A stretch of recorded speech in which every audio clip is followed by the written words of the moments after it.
Okay, I think we're live. How is everybody? Let's get a fresh palette paper in the wet palette.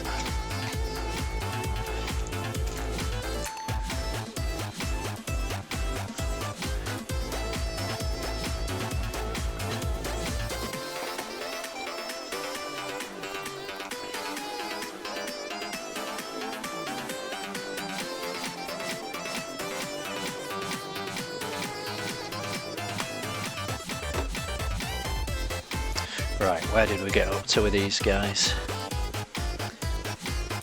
So I think we did all the shading on the leather last night, so we need to move on to the highlights.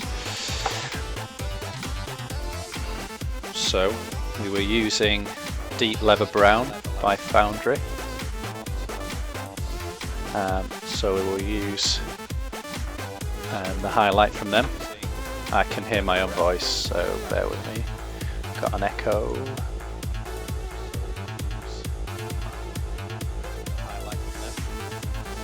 There we go, got rid of that. I had my own Twitch channel open, so I was getting some feedback.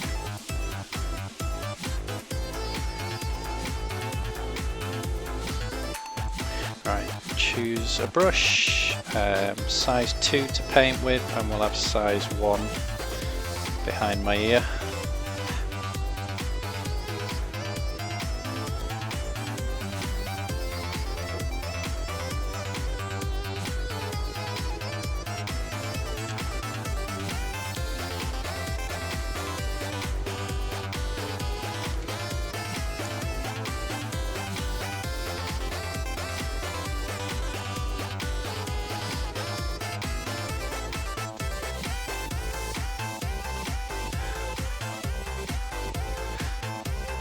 So it seems like a lot of the other brush lickers on Twitch have been doing their challenges, their 20-minute challenge.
Hey, Purple Barbarian. Good evening. I'm really enjoying painting these art quilt minis. Freddie's doing a great job on the Hobbits. Looking forward to the Kickstarter tomorrow. Oh yeah, it launches tomorrow, doesn't it? Yeah, he must be very proud of Freddie. He's doing a great job. I think he's going to be a talented painter. I was trying to give him a few tips in the stream last night. We had Alex, the sculptor, join us in the stream last night and answering a few questions. We might get him again tonight. Let's hope. Forgotten which brush has got the paint on. Taste test. So last night I finished off doing the shades on the leather hoods and shirts on these guys, so tonight I'm just starting on the highlights. So Freddie was telling me that you've been trying the zenithal priming I was telling you about at the York show. How's that working out for you? The I said to Freddie last night, I did wonder, because when I was looking at your pictures I thought to myself it looked like you'd attempted that, so I'm really pleased you're giving it a go. I hope it's helping. Freddie said it seemed to be.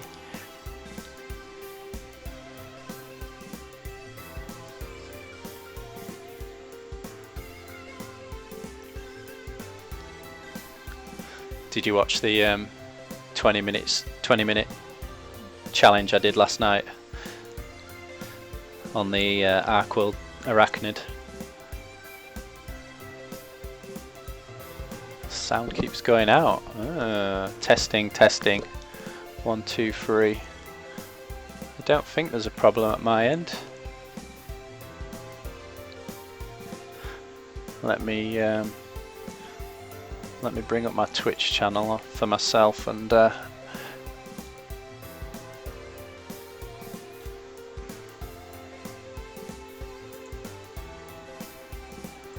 just bear with me while I test my Twitch channel.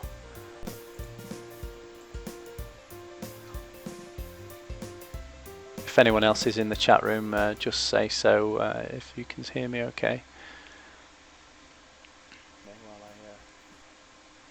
We've got to watch an advert now.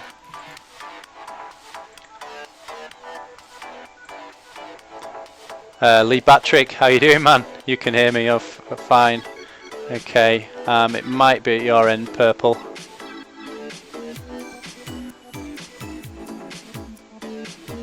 How are you doing, Lee? You okay?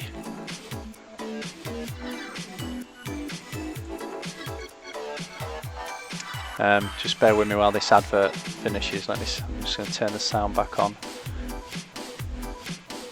How are you doing, Lee? You okay? Yeah, it sounds fine on my end, Purple.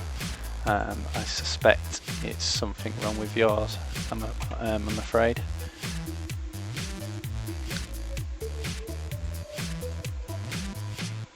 So, are you painting tonight, Lee, or just watching? If you are painting, if you send me a picture with the hashtag Boyzie2000UK, it'll appear above my head. That'd be nice to see what you're working on.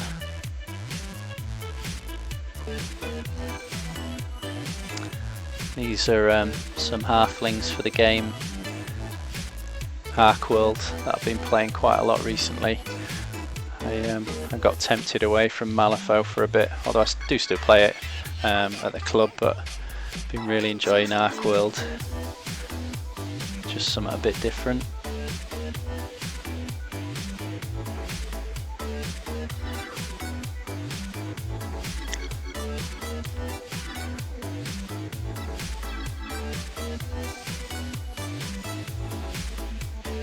How did the tournament go at York?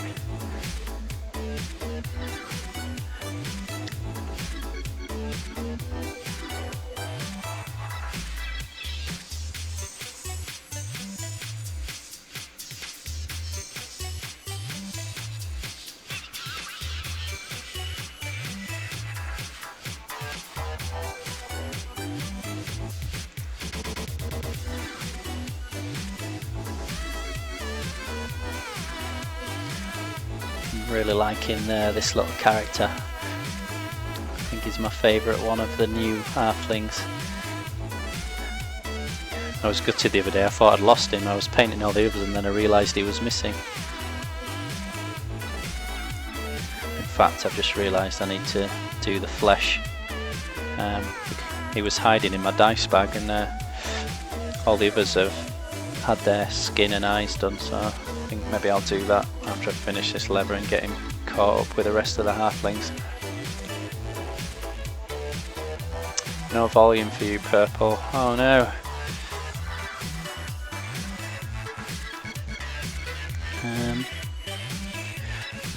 Might have to get Freddie on the case. He said he said it was okay.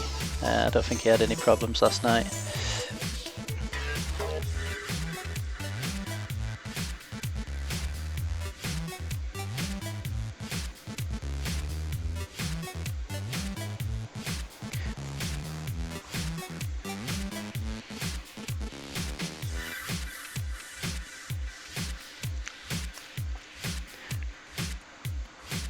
So I'm just using the second brush that I keep behind my ear, keep coming in and trying to feather the blends where I've started them. I was saying on the stream last night, if anybody wants to learn how to do second two brush blending, you want to type in Mike McVeigh blending on YouTube. He does a great video explaining how it works. But in essence, you're using that second brush to help the new layer blend into the previous one before it dries out.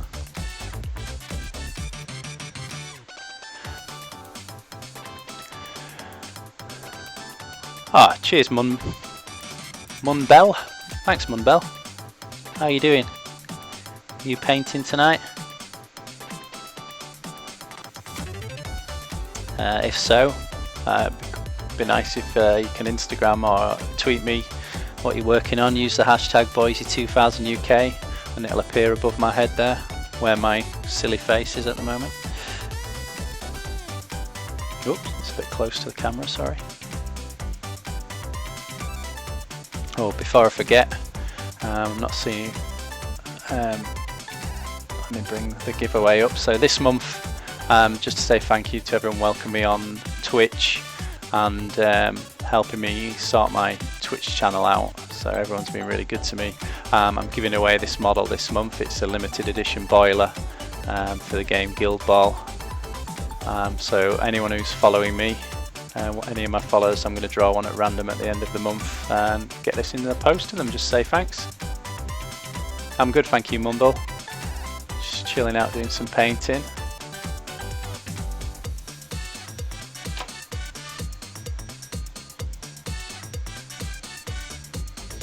What are you working on at the moment?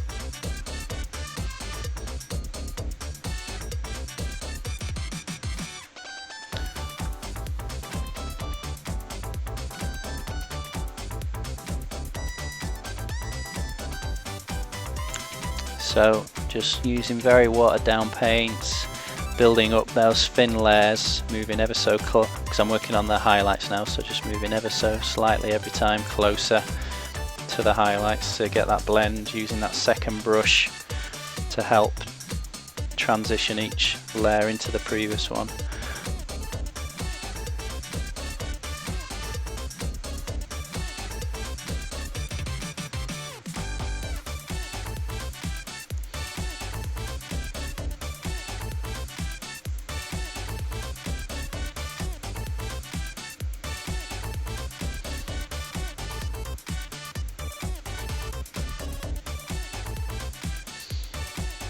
Okay, I think we can go a little bit lighter now, so what shall I add to that colour to make it go lighter? Where's my colour wheel gun? It's on the floor.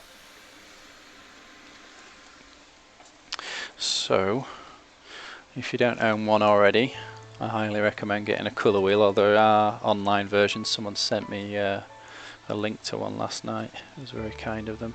So it's a orangey kind of leathery colour.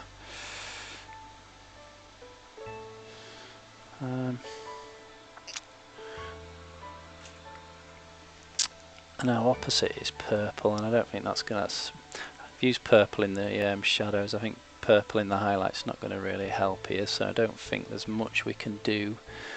But maybe choose some kind of pale yellow colour to perhaps. I'll use this colour. This is Buff Leather by Foundry.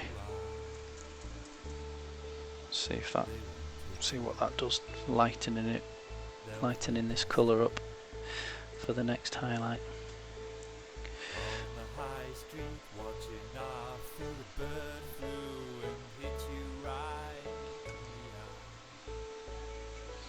Let's move all these out of the way. Start with the captain, because he hasn't got a hood, so there's not as much of this leather colour to paint on him. Now down here on the trousers, you might see me just, well, if I get it in shot, just doing little nicks and hatch scratches on the bottom of his trousers. Well, it's the bottom of his shirt. This just to represent that it's made a. It is a fabric. It's not armour. And then it's starting to fray over time. Like I did on the green here, you might just see tiny little scratches in the fabric.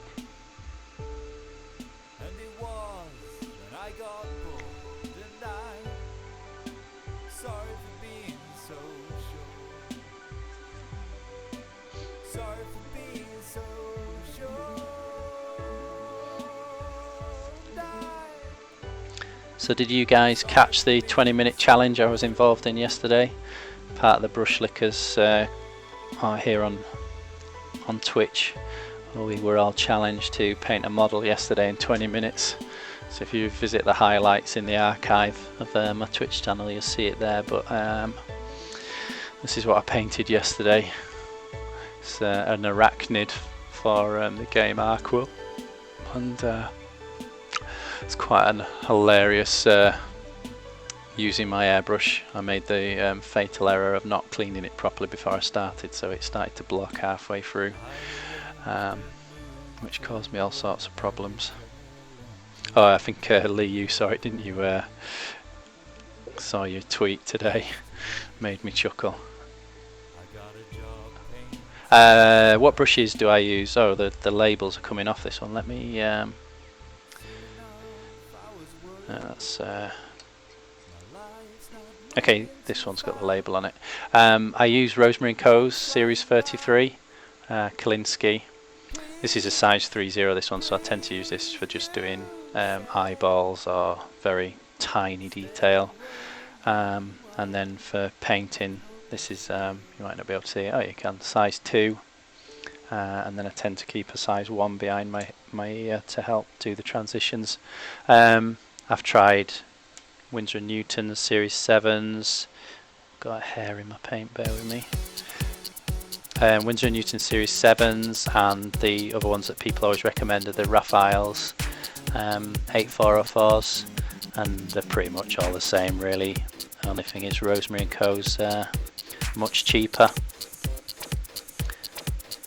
I think I recently just bought some more off her. I got a size 2, a size 1 and a 30 for £12.70 I think it was. I think you've got to pay for postage anything under £30, but me and a few friends chipped in and bought a load of brushes together, so we got the postage for free. So way cheaper than Winsor & Newton's. Purple, you're back now, looking good. Me or the halflings? As long as I'm sounding good. You were struggling with the sound. My 20-minute painting was funny, yeah. I think I'm too competitive. I think I wanted to do well and it all went terribly wrong. I think someone messaged me today, so it was hilarious that I was still masking taping the model up with only 7 minutes to go.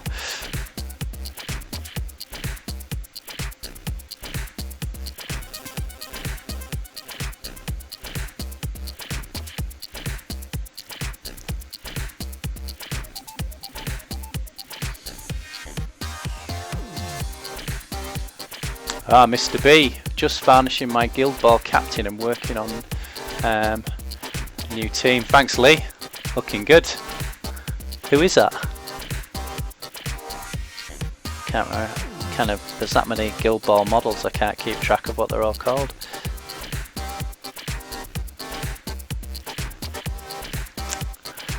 Well, you may be within a chance of winning my Guild Ball boiler.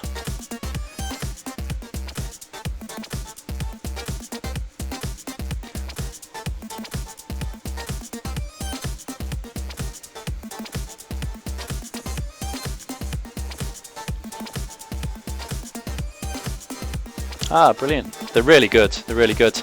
Have you used Kolinsky Sable brushes before? They're a little bit softer than you might be used to at first, but you'll soon grow used to them. Ah, Brewers.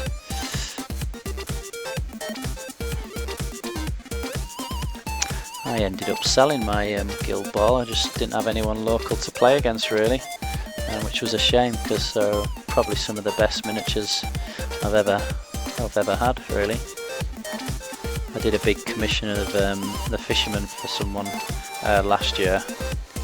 And there was Guild Ball Informer contacted me and said, "Hey, what are you doing selling your fisherman crew on eBay? You should have let me know first." I was like, well, "What are you on about?"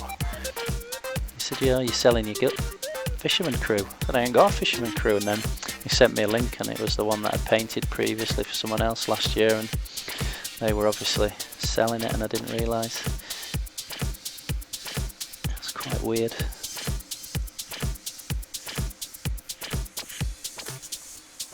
Of allegiance to the flag of the United States of America.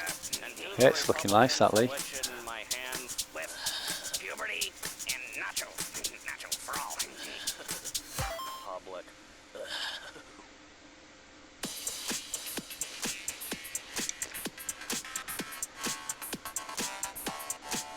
I'm just going to take this off camera for a second. I can't get in there behind the camera. There we go.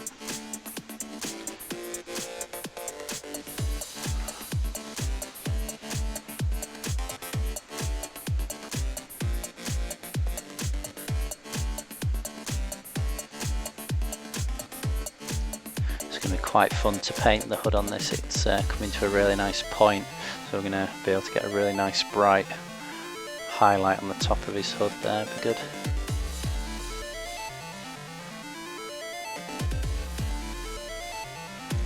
In fact, it's got all sorts of interesting shapes in this hood. It's coming up nice.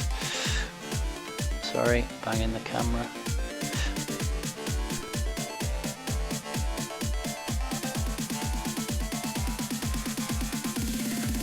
Yeah, they are good. I mean, so yeah, when you get them, they're going to feel a bit weird at first because the Kalinsky sable feels much softer than synthetic sable. So just bear with them. I mean, the reason, I don't know if you know, but the reason everyone raves about Kalinsky sable, well, the reasons I understand and the reason I like them is that because I use such watered down paints, and a lot of people do, you run the risk of it flooding off the brush as soon as it touches the model, and that I find that happens a lot with synthetic brushes. While with Kalinsky sable, for some reason, I don't know why, but it's the properties of it, it holds on to that paint much better. So you have a less worries of it flooding everywhere. You still have to wipe quite a bit off, but I feel you have much more control over it. And at the same time, Kalinsky sable brushes hold so much more paint in them, so you're not having to constantly go back to the palette and another. The paint isn't drying out on the brush as quick as it does with sable, and the benefit of that is, well, it's when paint drying out on the brush is our worst enemy really, because that's when you get brush marks, and that ruins your blends, and ruins the illusion. If you can see a brush mark on a model, then the eye instantly tells you, well, that's what I'm looking at, it's not real. And what we're trying to do as miniature painters is fool the eye of the viewer into thinking, well, is that a real person or is it a model? So that's why I like Kalinsky sable, but you've got to look after them though. They are expensive compared to other brushes, so I'd really recommend getting some brush soap and giving them a good clean at the end of a session, or if you're doing a long session, maybe halfway as well.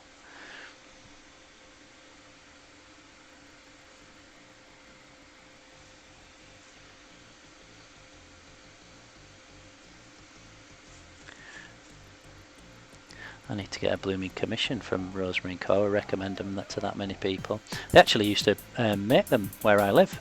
I tried to get my dad a job there once, but he missed out. That'd have been awesome. Fill his trousers full of brushes. don't steal brushes.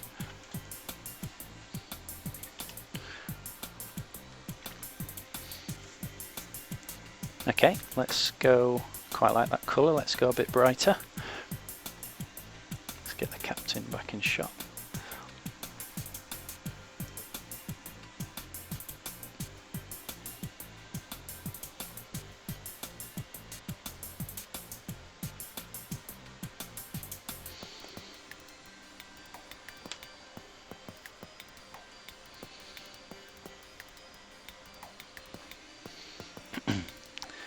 So it was still quite watered down, but I don't think I'm going to get away with having such watered down paint for long.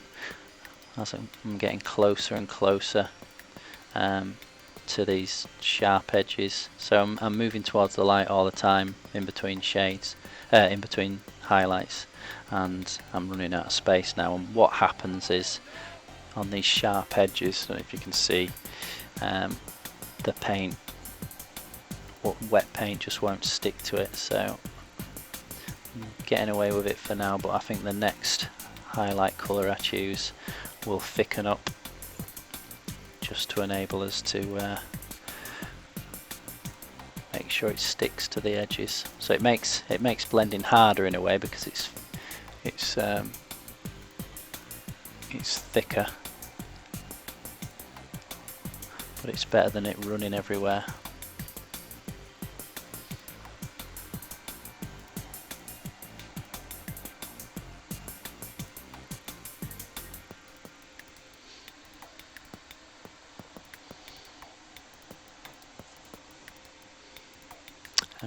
If you haven't seen it, this is the model I was working on yesterday as well. This is the Arcworld Lowlander.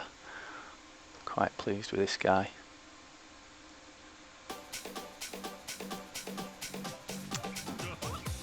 Are they a new set of halflings for Arcworld? Yeah, they are. They're the Kickstarter launch is tomorrow actually. But Alex, the guy who sculpted them, kindly sent me a copy because I've been helping him with the demo tables last year, and he's invited me to do it again this year. So he sent me a copy of the. I've actually got resin ones of all of them, so that's fantastic. I mean, the metal ones are great, but the resin ones are absolutely lovely. And for someone like me who painting's the main part of the hobby for me, it's an absolute delight to get resin casts. So yeah, he sent me a copy to get painted up for the demo tables, and these will be my own personal copy as well when I'm not demoing, so I've been quite lucky to get them before the Kickstarter launches. And for you guys, I suppose, anyone's interested in doing the Kickstarter, there's several hours of footage now of close-ups of them, which like a few guys were saying in the stream yesterday is quite nice. Rather than just seeing 3D renders, you actually get to see the models.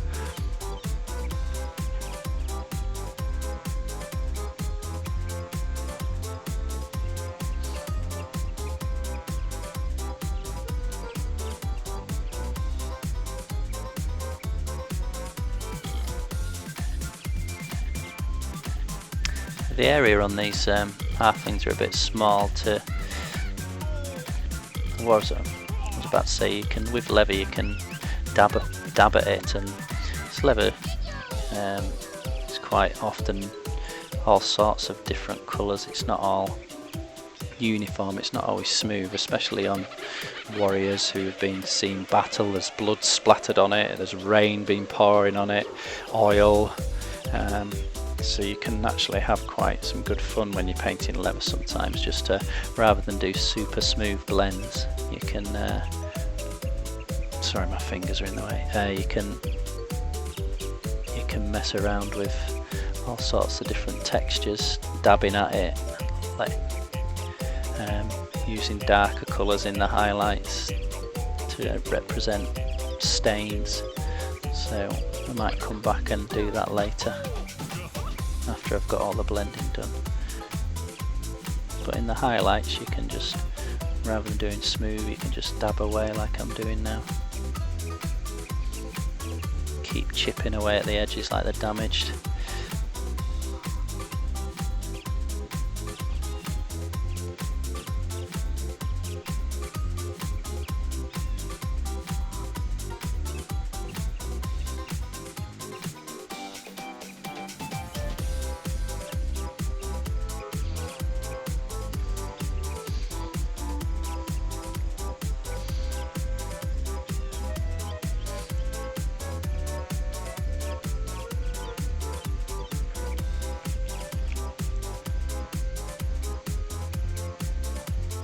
So you can probably see me there, just second brush, helping it transition.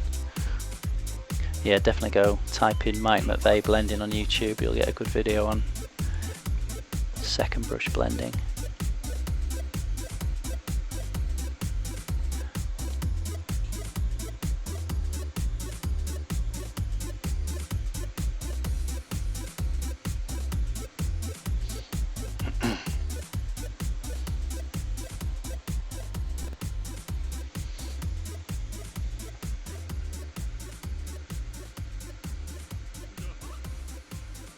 Wait a minute, what's that on the model?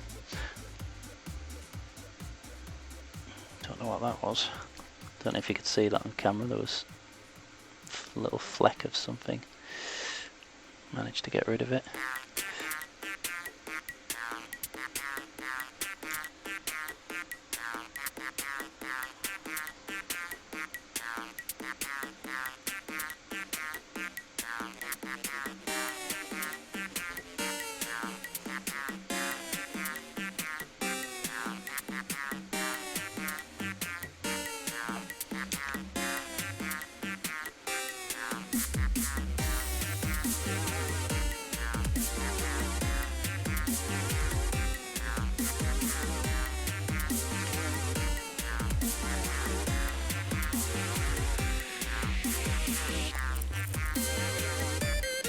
So what's the guild ball scene around near you, Lee? You got plenty of people to play against. I ended up just playing on Vassal more than I did in real life.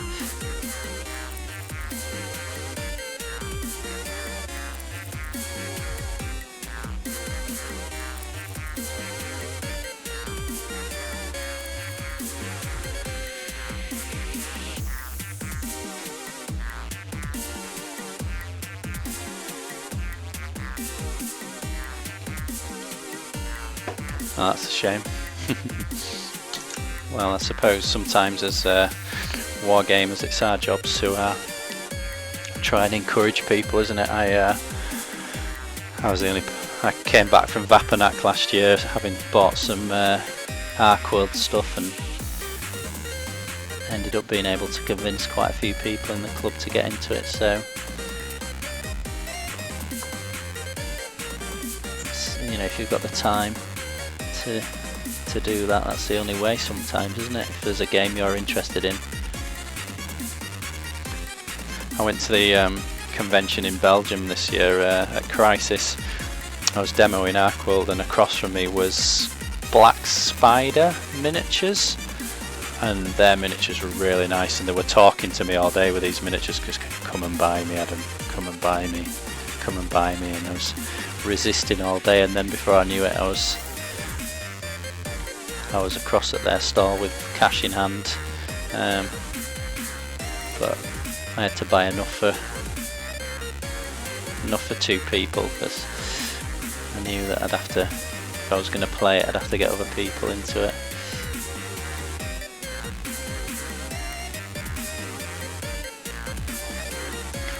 And they've joined the mountain of resin and metal waiting to be painted.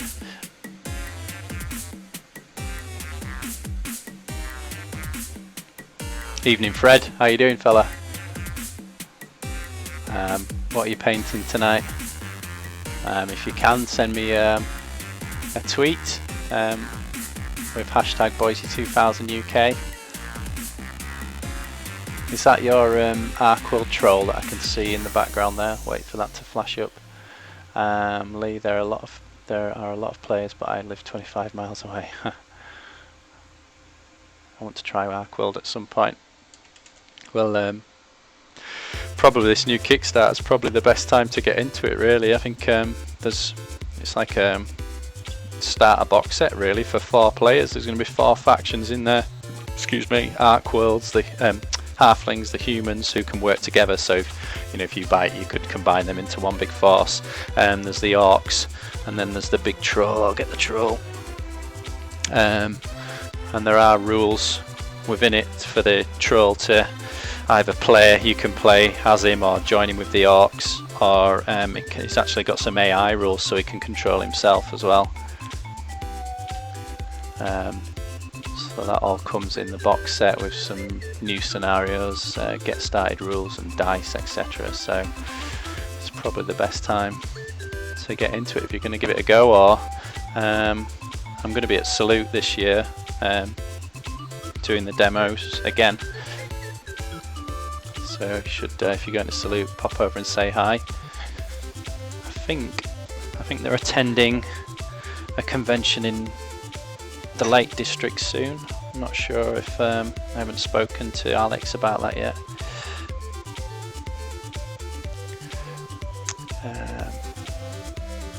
Fred, you should. Yeah, it's a good game. Hey Strife, how you doing, man? I saw you over in Gite Mice's Twitch channel. How's he getting on over there? That man cracks me up, does Gite Mice. He's a cool guy. I can't believe I missed his 20-minute challenge. I'm going to have to go back through the archive and watch it.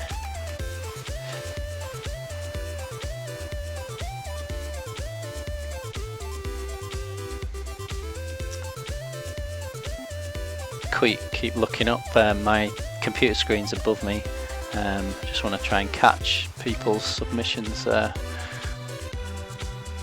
can see an Aqua Ogre in the background. I've seen that on Facebook though, but it's really good. Is that you, Fred, that's done that? Oh, Lee, you got a stall at Salute. Surely you get a lunch break. Come and see me on my lunch break. On your lunch break.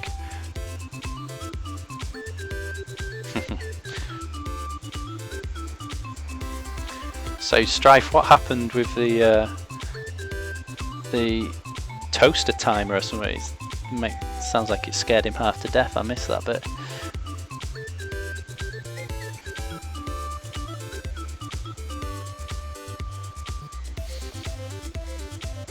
Everybody was being really generous on there, weren't they, to help him buy that Imperial Knight to get painted up. I thought it was really nice of everyone to start throwing some donations at him. That was cool. Really nice thing to see. Did that continue? Such a nice community here on Twitch doing things like that. I thought that was cool. So just chipping away at the edge of this hood. These guys, I like to imagine fighting through the undergrowth, crawling around, sneaking. These are the halfling rangers, so they're a bit more elite compared to the other halflings that are available. And when I've been demoing with them at the shows, they perform really well actually. So well. We did discuss in the rule development meetings that we might have to limit them or increase their price cost points wise in the game, because they're so good.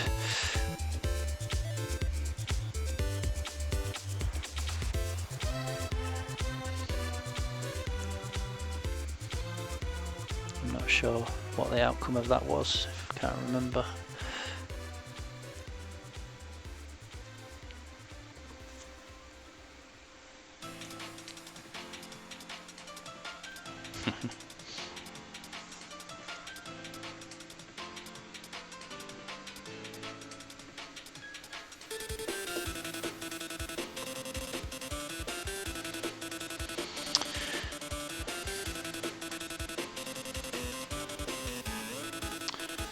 Don't like adding white if I can avoid it, but I think we've got to the stage now where we need to add a bit of white.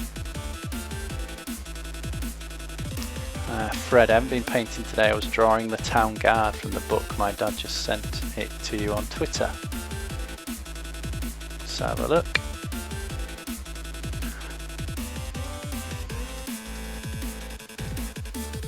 Drawing the town guard. So not only can you paint, Freddy, but you're a drawer as well. You're going to start losing friends here on Twitch for being so talented.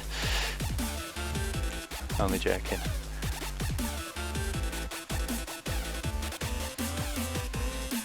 Well, I'll get back to painting, but I'll try and keep an eye out for it, Freddy. Where's the captain gone? Let's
so an example of why it's good to have a second brush. Far too much flooded off the brush then, but I can come in and remove it. So what's that? That's telling me that probably trying to paint these edges, that paint's too watered down, so I'm just using a bit of a thicker mix here now, which is adhering to these sharp edges far better.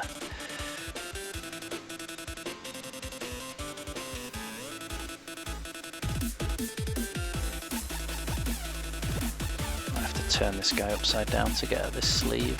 Sorry if my fingers get in the way.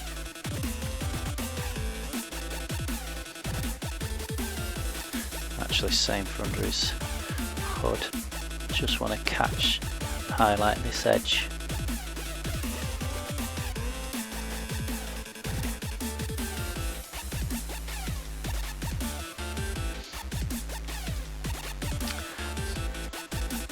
So I did this yesterday and it can look a bit cheesy sometimes, but I think there's a big flat space here, so I'm just going to do some tiny scratches just to add a bit of texture to the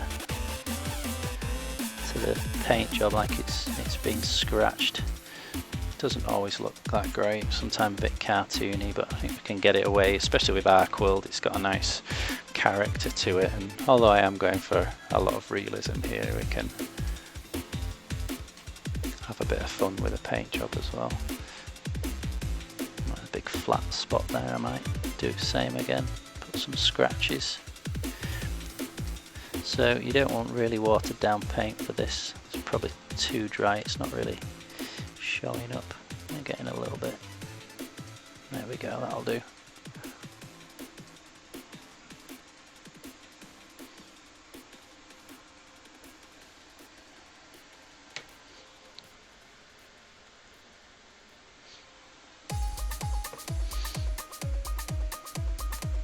Again, I'm going to have to turn this guy upside down, I think.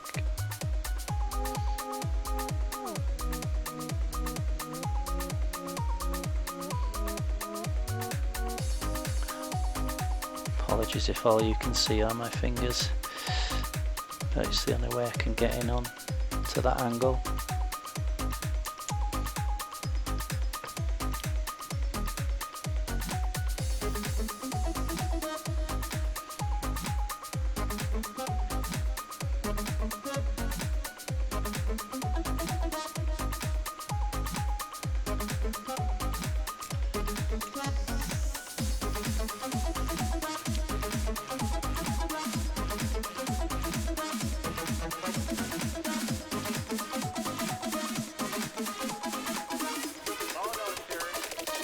Doing things our own way.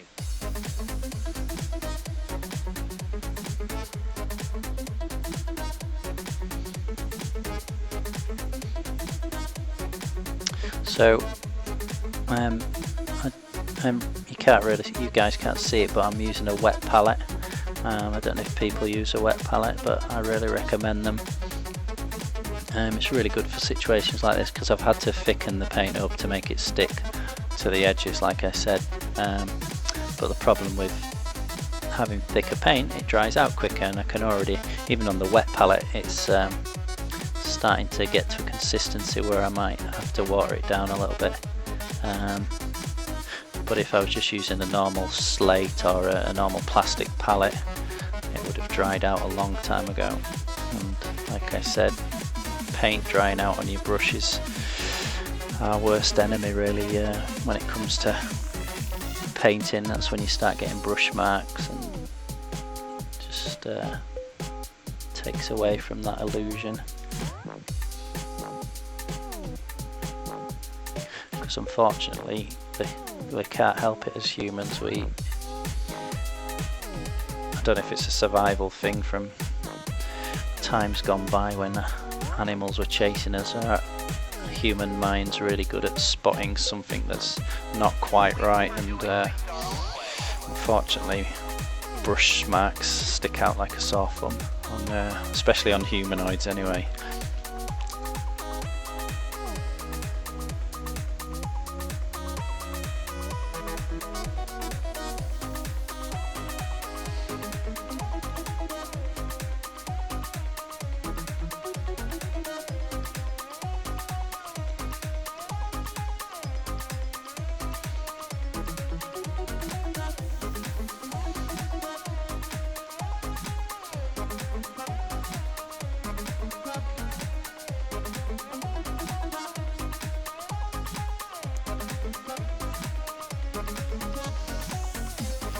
Ah, whoa, Freddy, I can see, whoa, my god, you're an amazing drawer. That is seriously cool. You need to post that on the Facebook page and tag Alex Huntley into it. He's going to be well stoked seeing someone do that. That's absolutely brilliant. So it seems like Arcworld has really inspired you.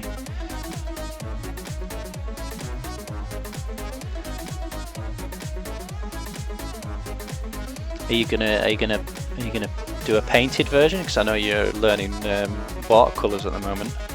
That'd be pretty awesome.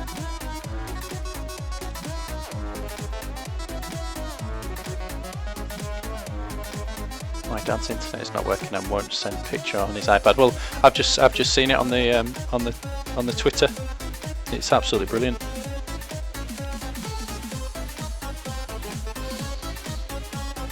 Oh, maybe you mean over to Facebook. This delay on the chat's a bit difficult to figure out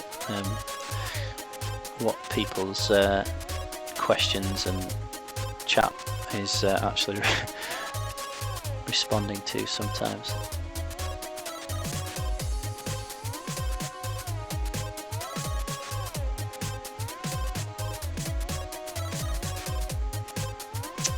So after I've finished all these Arcworld models, I need to decide what to paint next. I might do what like Guide Mice do and get you guys to choose for me.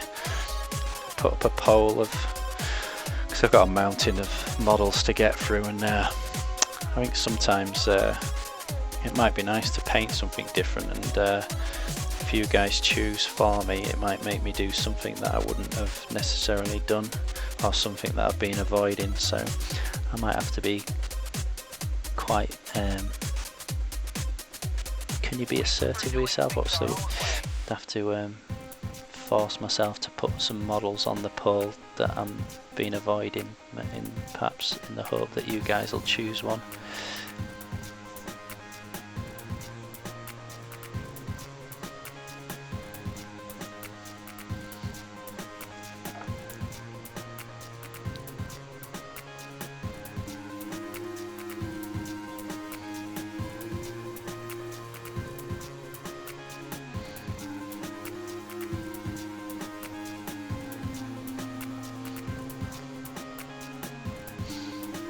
Well, I think you should definitely do that, Freddie. I think certainly Arcworld fans will be well impressed with that. So, I mean, I've only just seen a tiny picture of it and it looks amazing. I think I'm just gonna go even brighter now, just just try and find anywhere on the model where the light will really be hitting. So that's anywhere, so looking down at the model from above, anywhere on the model. In fact, I'm going to use my 3.0 for this. Anywhere on the model that's receiving loads of light and is a sharp edge, like the edge of a fabric, or I suppose if you were painting a sword, it would be the edge of the sword. They're the places that catch the light the most. So this isn't quite white, but it's near enough.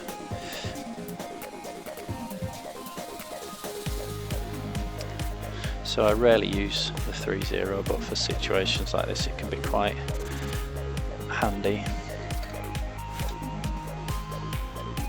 Again, I'm going to have to do this upside down, I think. Let's get these guys out of the way.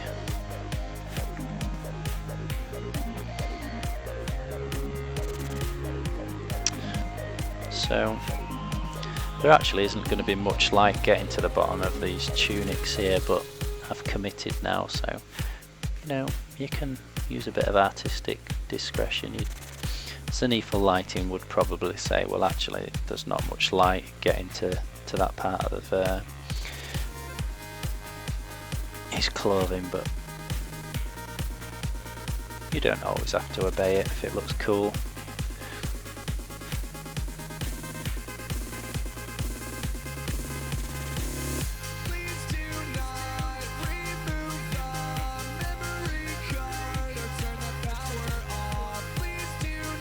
Haha, well done, Freddie. Was that peer pressure from me? I'm sorry. Forced you to put your picture up on Facebook. Well, it's you should do. It's really, really good. You should be proud of it, man. Have you tagged Alex into it?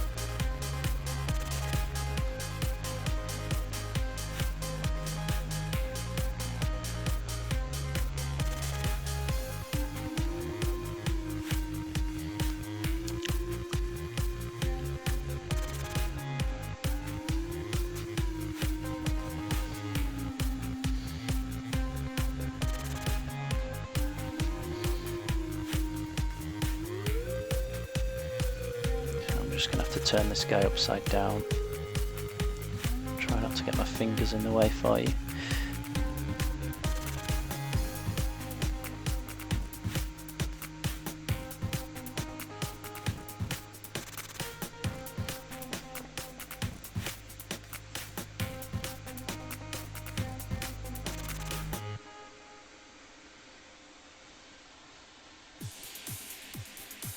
Well, I think it's really nice, that hood on him. I think it's, which I'm pleased about, because when I first saw him, I really liked the sculpt. So it's been fun to paint so far. He's the guy that I need to catch up. He went missing, so I need to do the flesh on this guy, which I'll do after I've done all the leather on the rest of them. So he's caught up with the other halflings.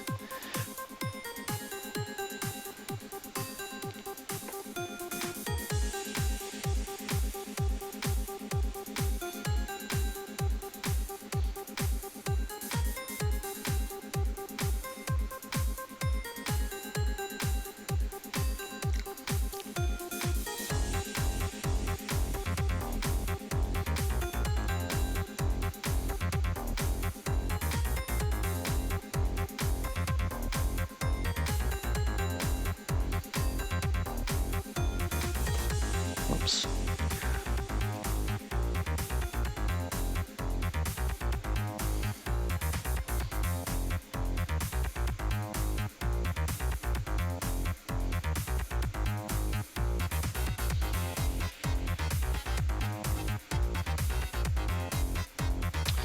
Just need to look at this model a bit closer. There's a little fold on his hood here that I haven't done anything about.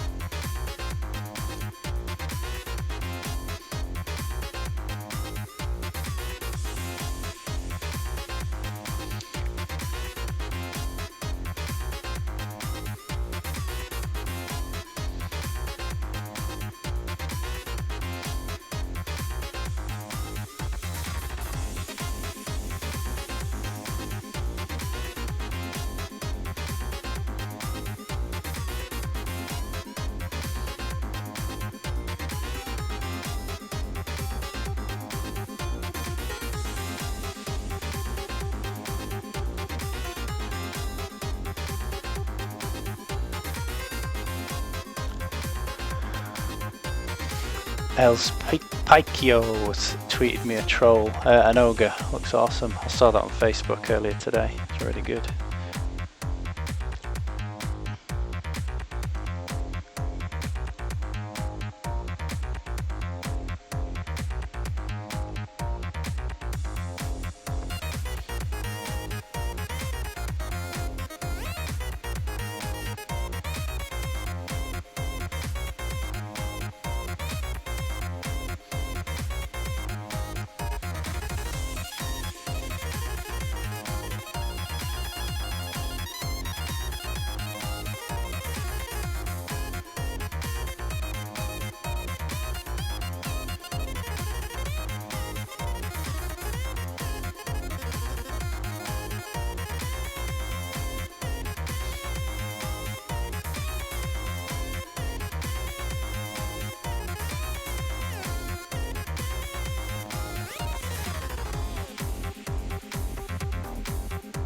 That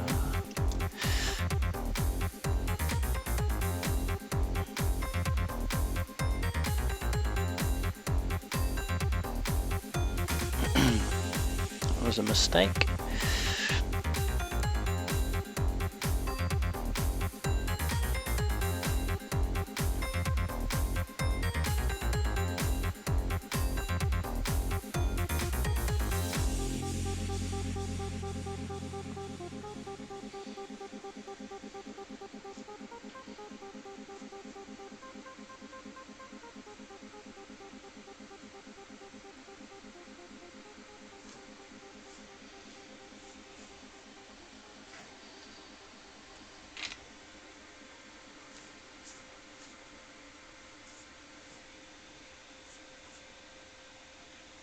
Okay, I think this lever is done now. Let's do the skin on this guy, seeing as we missed it the other day.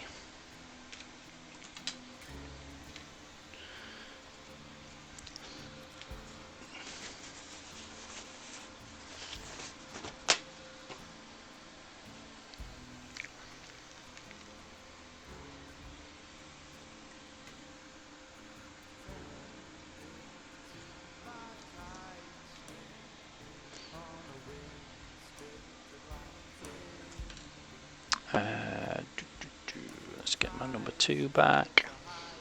Let's tidy these leather paints away.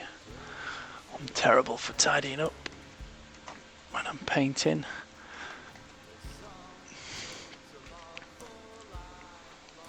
Right, so flesh. On the other models I was using Foundry's Expert Flesh palette. You get 6 paints,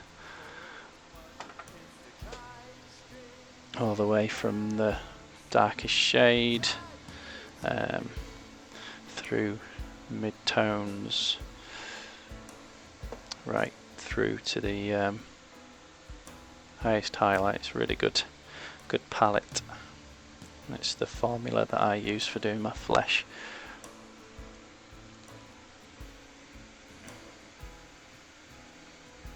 So it's going to be quite an interesting model to paint, this one, because the hood's going to cause some shadows, and he's got his hand over most of his face, so that's going to cause some shadows, and his face is going to cause shadows on his hand. So there's quite a lot of interesting features to paint on this guy. Now this shade is probably a bit too dark to go in at straight away, so I'm just going to put a little bit of the original flesh colour in there with it, just so it's not too harsh.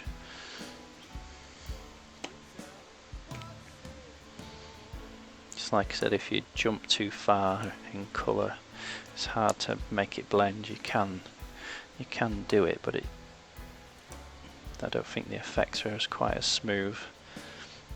Although on such a small area like this halfling's face, I don't think it's overly important. I'm struggling with the light a bit here, but I think it's a good habit to be in.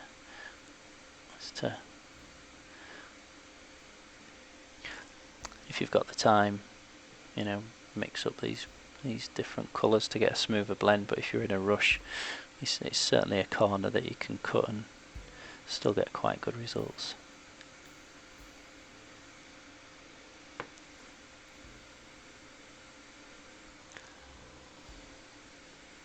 So I'm just pushing this darker colour into any of the areas that won't be receiving light. So like his eye sockets, his forehead that's been overhung by his hood, this hand where it drops away from the light.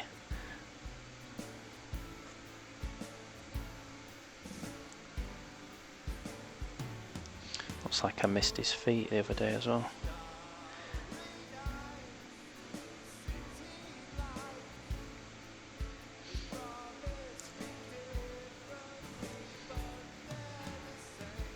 This song that's on in the background, it's quite strange to listen to this. This is my friend Alan who has made me some music for Twitch because I needed some music that didn't have any copyright, so it could go on YouTube and go into the archive of Twitch, and he agreed to let me use some of his music, but I just worked with him like in an office and never heard him sing before. I knew he was a musician because he talked about it in the office, but never had the opportunity to go see him, so he's actually got a really good voice.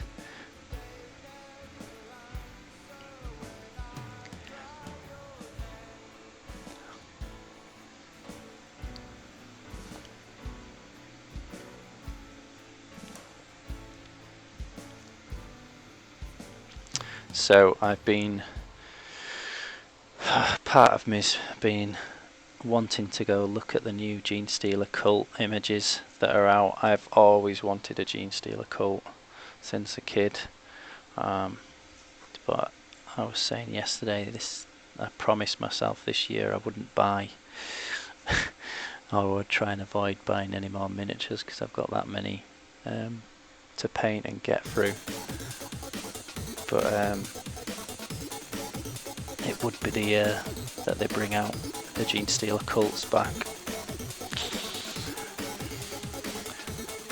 I'm about to justify buying them to myself now, but if I did sell some models that have been sat there doing nothing, that might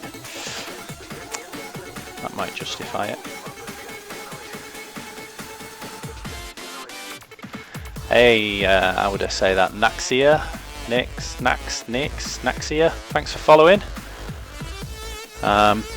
Well, since I've got a new follower, I'll just bring up the giveaway this month. So this month, to say thank you to the warm welcome I've had on Twitch, I'm giving away this skill ball. It's a limited edition model actually. It's called the Boiler. I'm not exactly sure how many they're made, but yeah, it's limited edition, painted by myself, did the basing myself. It's just been gathering dust on my shelf, so I thought I'd give it away to some lucky follower this month, just to say thanks, and to all the people that have been helping me. So thanks for following me, and I might be contacting you at the end of the month because you may have won that. So are you doing any painting yourself tonight? If you are, you can see the box above me. If you tweet or Instagram me using hashtag Boyzie2000UK, it'll appear in that box up there, so it'd be great to see what you're working on. Or if you're not painting, what are you up to tonight?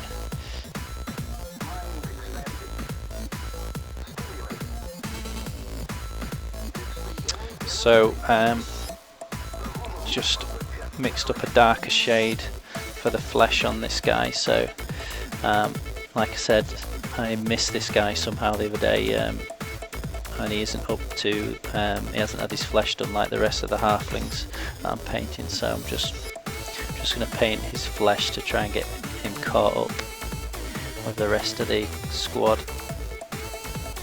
So I'm just painting this, pushing this dark shade into any areas that wouldn't receive any light.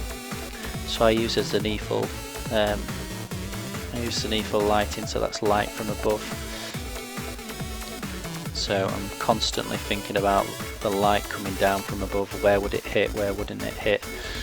And that's why I use a zenithal primed as well. You probably see that my miniatures are primed black. then grey, and then white. Grey from 45 degrees, white from above, and that tells me where I should be putting my shades and highlights as well. I'm just going to bring it a bit closer to my face so I can have a look at it. Bear with me a second.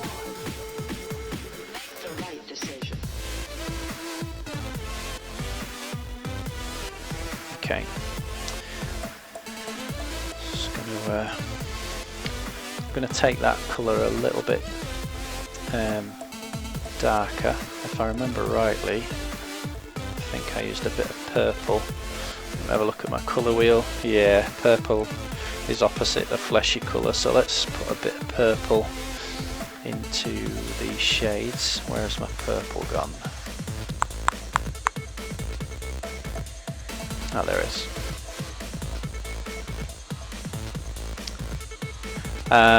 Mookie Dukes, thanks for the question. What colour did you use to get red? I don't think I've used red on these guys, have I? Are you thinking about the Arkwood Lowlander? The red for those was, I think, a mixture of, it was the Foundry reds. I think, can't remember what number that is. I think it's number 15, Bright Red by Foundry. I think I also used a bit of Vermilion by Vallejo, and then I probably, looking at the colour wheel, if I remember rightly, probably put a bit of green in the shades, maybe a bit of purple. I think because he had purple elsewhere on him, and it might have been green because there's green in his tartan and in his sporran. So I think I used green in the shades. Hey Gorilla Wizard, thanks for following. How you doing? You doing any painting tonight? Just reminding followers that this month I'm giving away this Guild Ball model to a follower, just to say thank you for the warm welcome I've had on Twitch and all the help I've received. So you might be within a chance of winning that at the end of the month. I'm just going to draw someone at random. Let me just put a bit of purple into this flesh colour to darken it down a bit. So just a tiny bit to begin with. Milky Pirate, what type of paintbrushes do you use? I am using, you can't really see it, I'll get the 3.0 out. Oh no, that's Series 99. So that's, I do have some Sable ones, but I use Kolinsky Sable. Where's my 3.0 gone? Thanks for the follow, Mookie Dukes. I use Rosemary & Co. Series 33 Kolinsky Sables. I was saying earlier, I've used Winsor & Newton Series 7s over the years. I've used the Raphael 8404s, and they're all the same as each other really. I can't tell any difference. But Rosemary & Co. are just as good, the Series 33, and they're much cheaper. They're produced in the UK, so they might be a bit more difficult to get if you're outside the UK, I don't know. But I think she does post internationally, so.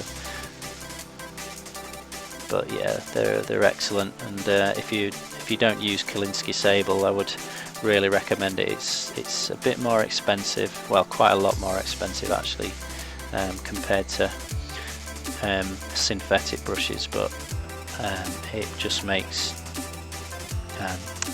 your blends, your ability to blend, makes the job so much easier. You're not getting paint spilling everywhere onto the model, because Kolinsky Sable holds onto the paint for much longer. And what's good about Kolinsky Sable is that because to blend we need such watered down paints, we need to wipe most of it off so it's not flooding on the model. But with Kolinsky, you've still got loads of paint inside the brush, while with Sable you just can't seem to, synthetic Sable, you just can't seem to get it off. Well, you either get too much off or too little and it floods onto the model, so that's why I really like Kolinsky. Mookie Dukes, these are when these When did you have the paint on last? Wasn't for me, and yeah, hadn't heard anything back. I'm sorry, Mookie Dukes, I don't understand that question. But these are when did you have the paint on last? Wasn't for me, and yeah, hadn't heard anything back.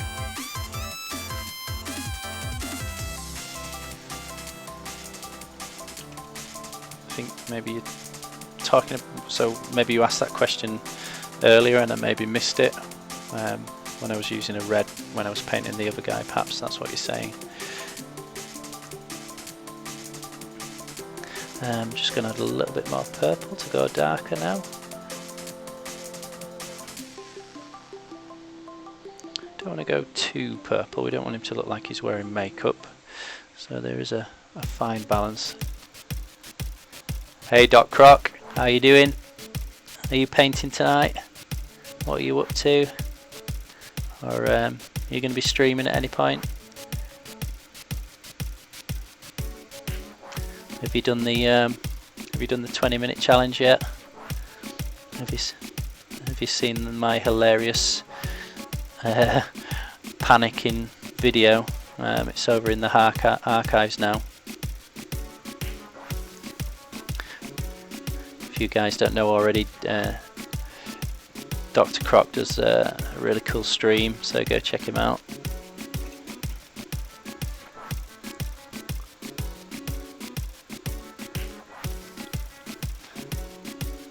Guy Mice, thank you very much for hosting me. How did your stream go today? I'm gonna go check out the archive later and check out your 20-minute challenge. I'm intrigued by your comment of the trouser soiling moment. It's been really good fun, hasn't it, this 20-minute challenge? I spent most of my video of the 20-minute challenge panicking about my airbrush blocking, so anyone that hasn't seen that, go check it out and have a good laugh at me hyperventilating.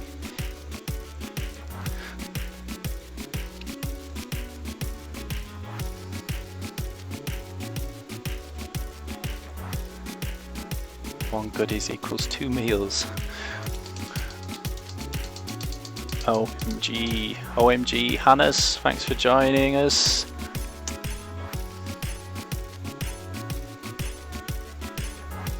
So Doc Croc, you're painting some black leather straps, going to try stream. I've been falling asleep a lot recently, constantly. Don't want to fall asleep in your paints, that'd, although would have hilarious consequences, getting your face covered in paints, I suppose. You wouldn't want to fall on a miniature and get it in your eye though, would you? Try explaining that to a doctor. Right, let's start working the highlights on this flesh now. So we started with this colour, so I'm going to probably go a bit lighter now. Start highlighting the flesh. So for those that have just joined me, this guy went, hi Risky Business, thanks for following. Those that just joined, this guy went missing the other day, so I'm just trying to get him caught up with the other halflings, because all the other halflings have had their flesh painted, so I'm just trying to get him. Now he's turned up. He was in my dice bag. I was doing some demos with him a few weeks back and didn't realise he'd gone missing, so I'm just trying to get him caught up with everybody else who have already had, all the other halflings have had their flesh done. So I've done the leather and the greens. Hey, Beard Jesk. Hi, Beard Jesk. Thanks for following. So we've just had a few more followers come in, so I'll just pop up the giveaway.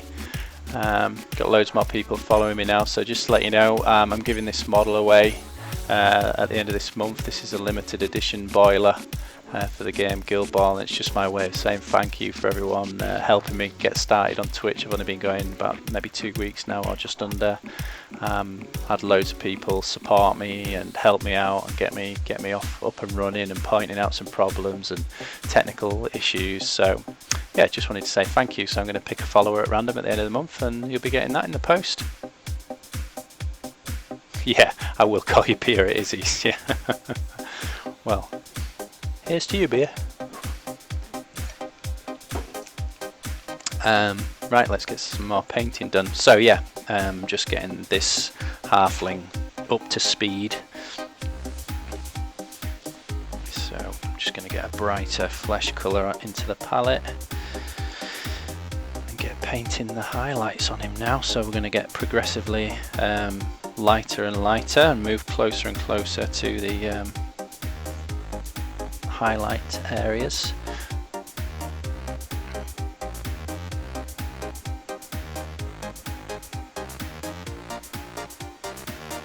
So just bear with me, it's quite tiny little areas these, so I just need to hold my breath a little bit while I concentrate, especially reaching around this camera. Normally I would have it right in front of my face, that's why I'm leaning in a little bit. So for those who haven't watched me paint before, you'll probably see behind my ear a second brush. That's not because I'm posing, it's I use a second brush to help me blend. And it's also there for mistakes, so I can quickly come in and remove any paint that I didn't want to go somewhere. So like trying to blend this hand, I'll come in with a second brush and just feather where I started.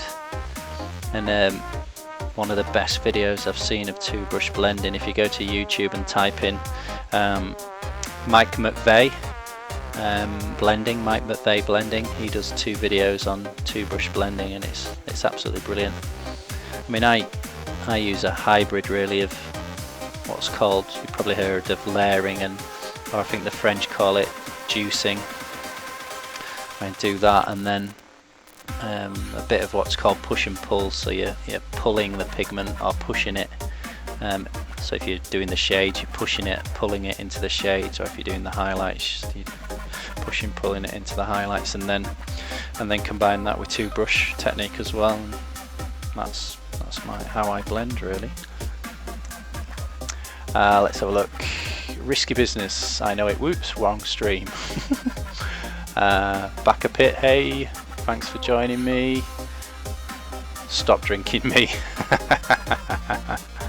But you taste so good.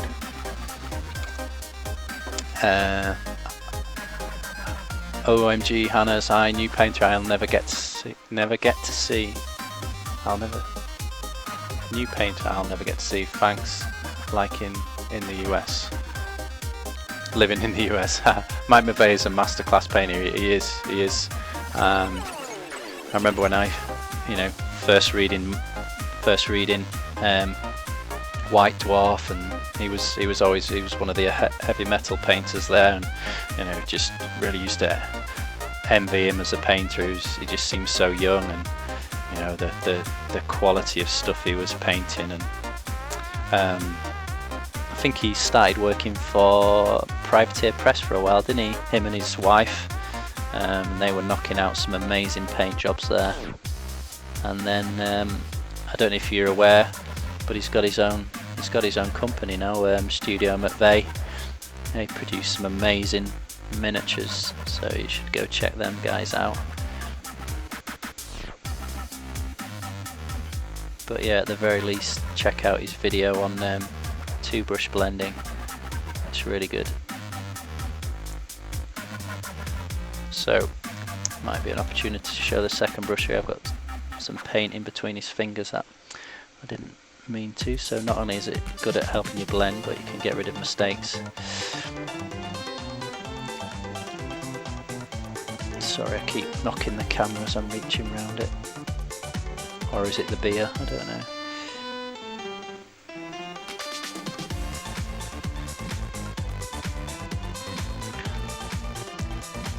Let's have a look. Just sent a picture of my almost finished Art Quill Town Guard. Looking good. When it pops up Freddy, I'll have a look. Hope you don't mind Freddy, me letting people know, but Freddy's quite a young guy, and he's turning out to be quite an amazing painter, so keep an eye out above my head. One of his paintings is going to pop up in a minute, and you might also see a pencil drawing that he's done. It's really cool, check it out. Or maybe if you go to Twitter and type in search for hashtag Boyzie2000UK, that might be a better way of looking at it. But he's done a great job.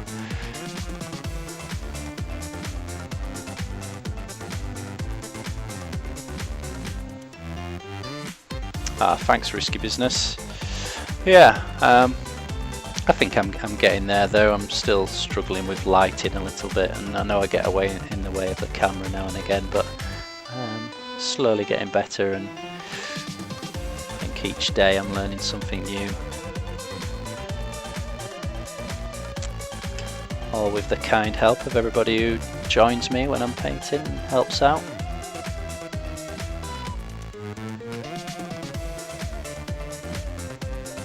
So I'm just getting progressively lighter and lighter and moving closer to the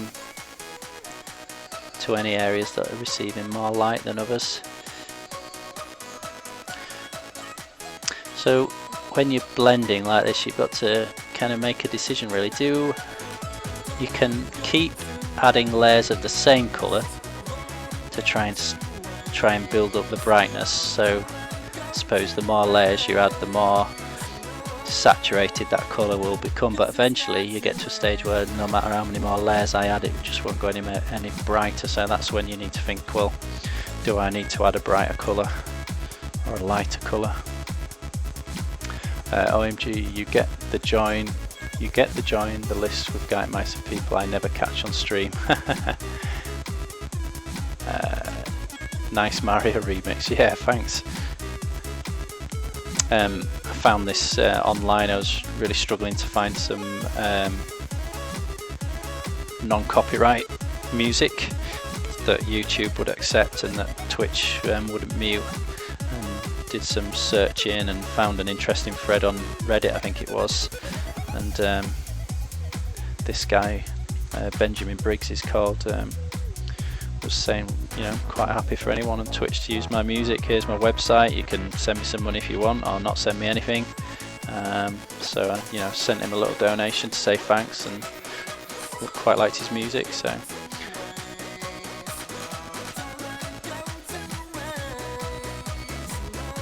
I found it seemed all the non-copyright music was, you know, hardcore trance, which, you know, I don't mind a bit of it, but painting, listening to it all night was getting a bit tedious, and actually every time I submitted it to YouTube or Twitch, I was getting complaints that it actually was copyrighted. So I was quite glad when I finally found something that was generally no copyright, and I've actually got permission to use it now.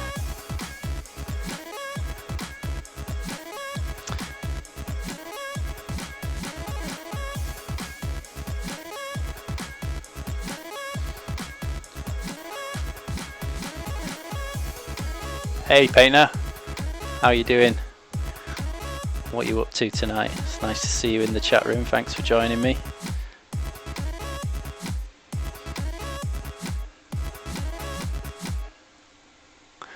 So I'm just trying to get this halfling caught up with the others. Some of you may have been watching me stream when I realised I'd lost him the other day, and I had a bit of I got a bit upset because he's my favourite halfling out of the new halflings for Ark-World, and I was a bit gutted that I'd lost him. And I was searching all day, and I was about to blame my little boy. I was going to go interrogate him, and then all of a sudden I had a brainwave. You know, the last time I'd seen him was actually doing some demos of the game.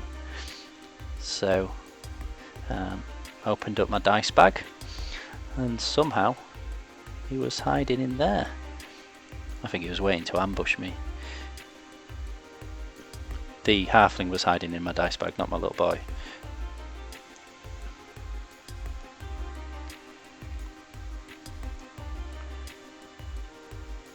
Okay, I think starting to look quite nice. So I don't want to go much brighter than that. I might just add a tiny bit of white to this final flesh colour, just to, and I'm going to make it a bit thicker than I normally would, because we're getting to such small areas now. We want it to stick. Don't want it flooding off the brush into, so I'm going to restrict this to maybe, although the knuckles aren't really sculpted onto this model, I'm going to try and paint them on, or try and hint at them slightly. Some people have a lump in the middle of the nose. I might try and give that to him. Tiny little bit on his brow. So very restrictive where I'm putting this. See if I maybe highlight the nails on his fingers. Right, let's see if I can get some knuckles on this. So there's a nail there. The sculptor's sculpted that on. In fact, I better be careful what I say. The sculptor might be in the room somewhere. He's joined me quite a few times over the past few nights to say hi.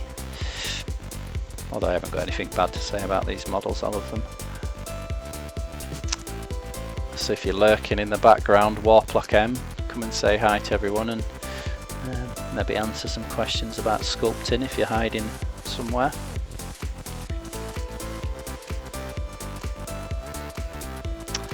Let's catch up on some. So what models are these? So what are these models for? Are they Warhammer? No, they're from a game called Arcworld. Whoa, Lee Patrick just sent me a nice model there. Thank you. Yeah, it's a great game, fantasy skirmish game. They're for. I've actually had an early release of these. They're going on Kickstarter tomorrow. I'm friends with a sculptor. So this is what I was painting the other day. This is called the Arcworld Lowlander. Just need to do his base. He's for the human faction, and then there's the all the halflings, and then I'll get the troll that comes in the box set as well.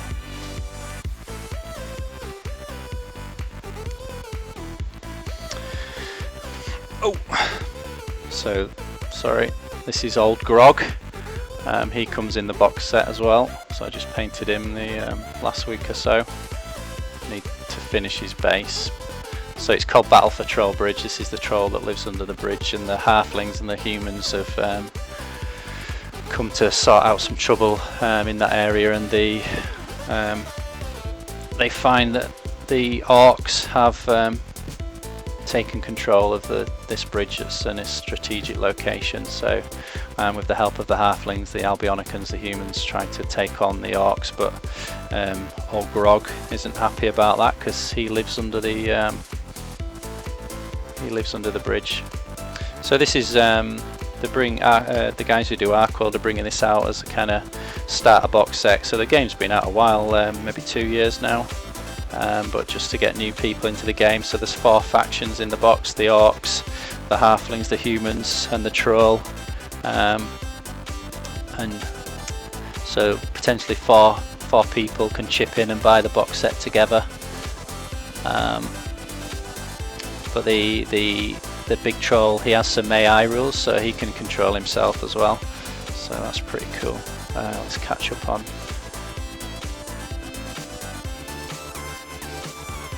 Whoa, there's been a lot of chatting going on. I need to catch up here.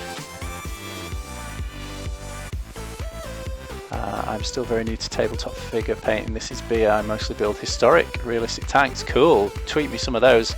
I'm a new member of the Plastic Modelers Club in my new town, so larger models is something I want to get into. If you check out my Cool Mini or Not page, there's should I get it? Yeah, I'll get it. I'll show you on camera. I'll show you my first large model I ever painted, and I really want to do more. I don't know if you guys are going to be able to see this on the face cam. This is a floating tugboat. It's called Waldo. So it floats in the sky. It's by a company called Industria Mechanica. Let's see if I can get it on the other camera. So this is the first kind of scale model I ever painted, and I absolutely loved it. So I want to do more. So I joined the Plastic Modelers Club where I live, just to kind of learn from those guys, really. Because I just absolutely loved doing something like this. You see the little seagull on top. So yeah, post some pictures of your tanks because I'm really interested in kind of expanding into larger models.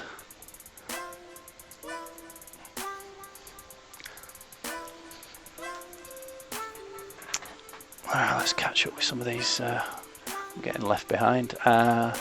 Paint now, I'm well, thanks. Setting up my desk and paint area for streaming. Hope to be up and running for the weekend. Brilliant. I'll make sure I catch that. Nice paint now. I'll give you a follow.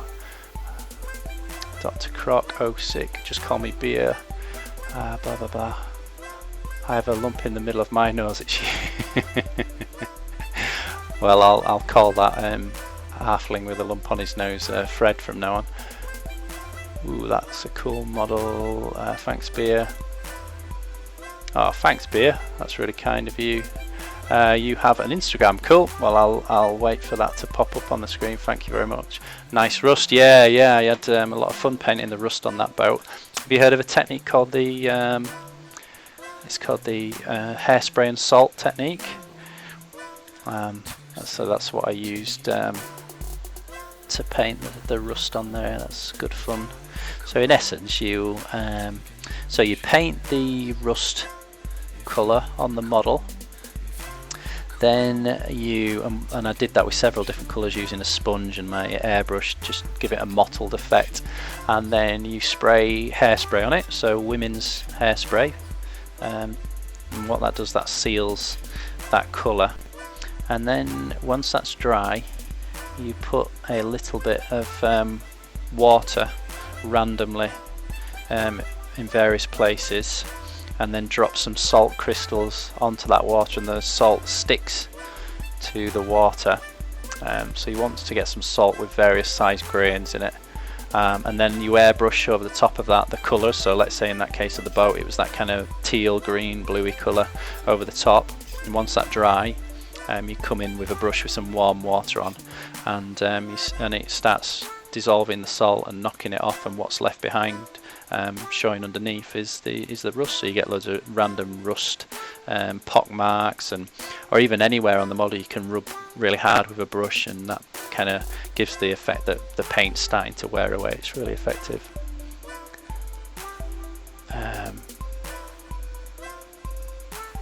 Yeah, it is beer. It is an easy technique. It sounds complicated, but it's really quite easy.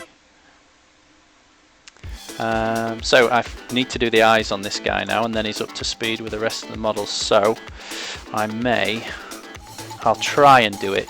I need some flow improver. Bear with me where I find that. And then I'll try and do it on camera, but it might be a bit too difficult. I might have to take it off camera just to do the eyes.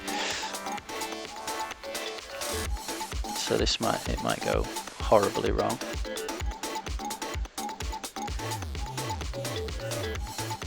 So I'm just adding a tiny bit of flow improver just to prevent it from drying out too quick, because we need the paint to be quite thick. We don't want it flooding the eyeballs, but we also we want it to be able to flow, because there's nothing worse than trying to do eyeballs with dry paint and your brush just stalls.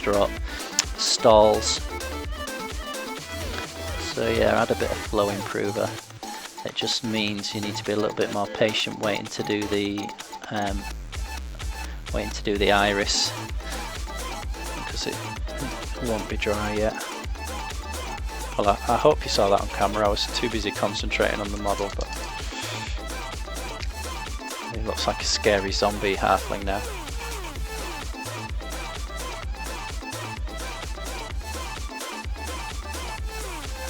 It's a great effect, thanks Doc.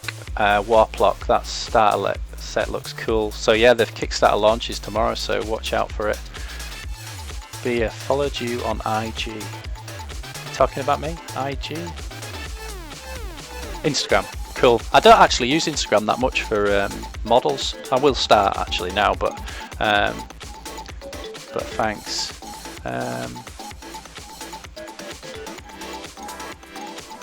Yeah, Diddy Kong Racing. Link to the current song. I'll try. So the one playing, yeah, Diddy Kong. If you actually, I think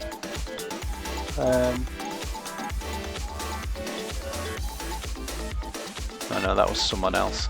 If you just type in Benjamin Briggs, you might find him. I'll post a link on my profile later to help people find him.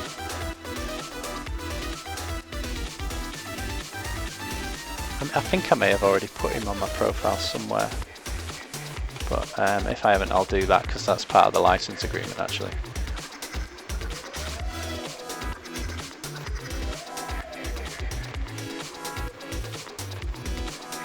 Yeah, the song's called Diddy Kong Racing Dash Royal Rumble by Benjamin Briggs.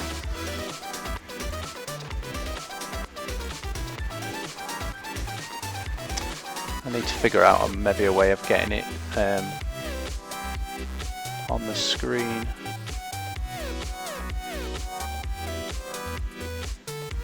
Bear with me a second, I'll try that.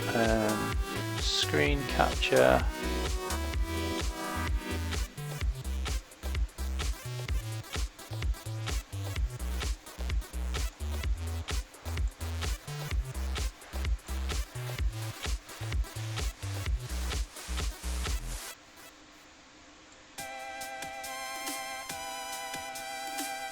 There we go, can you guys see that now?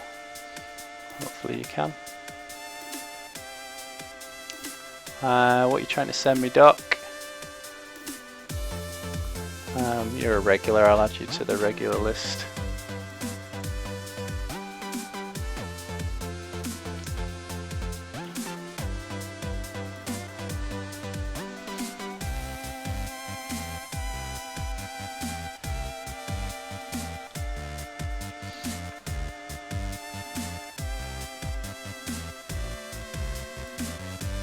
Okay, I've just added you to the regular stock.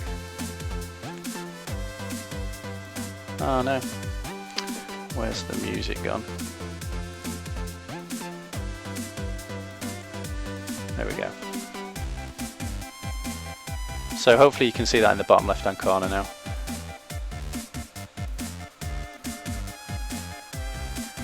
Tonight I'm going to stream until about 11 o'clock, maybe 11:30. Fred, yeah, if you don't use Instagram that much, what's the easiest way of showing you my tanks? Well, sorry, if you Instagram just using the hashtag Boyzie2000UK, which is in the top right hand corner, it will appear in that box above my head right now, or you can just tweet doing the same thing, hashtag Boyzie2000UK. I've programmed that box to collect anything with that hashtag in, so try that, beer.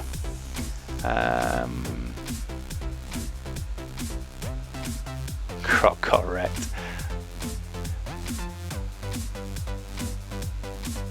Let's see what that link is you're sending.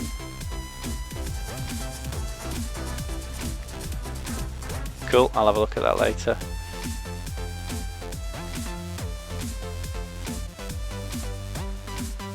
Right, I have caught up with the chat's sip of beer and back to painting. So those iris and the whites of his eyes should have dried by now. So I'm going to try and put a dot in the middle.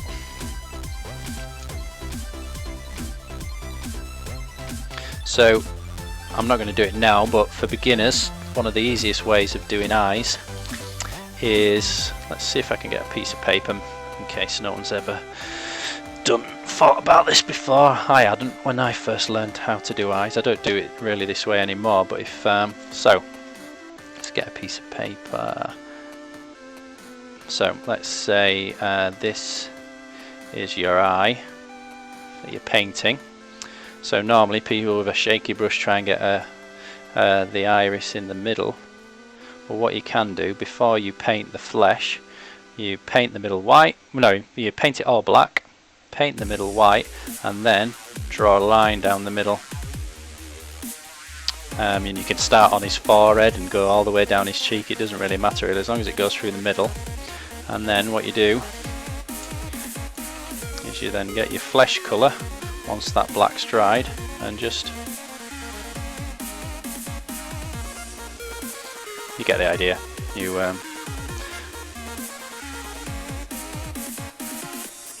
You get the idea, and that's a really easy way of getting your pupil in the middle of the eye. But it's too late for me because I've already painted the rest of his face.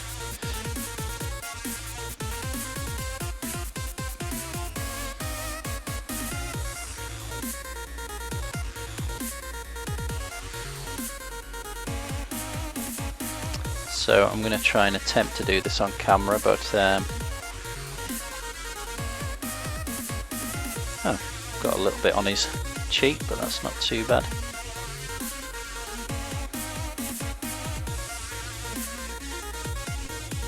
I don't think that's bad for reaching around a camera. It's looking a bit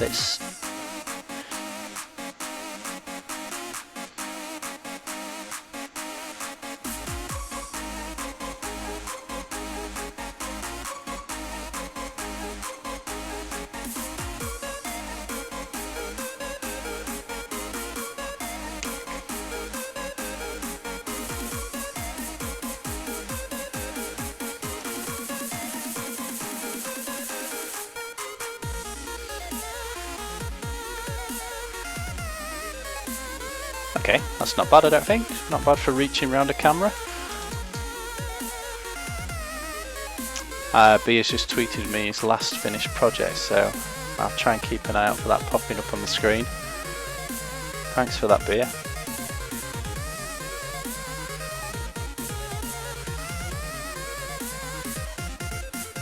Alright, no worries, Doc Croc. Now, do I be a smart ass and try and do a white dot on his eye, or I think they're a bit too small maybe to achieve that. And I think they're okay as it is, so I'm going to leave them. So that's that halfling caught with everyone else. So next, I might, what shall I do? Let's have a look at everybody.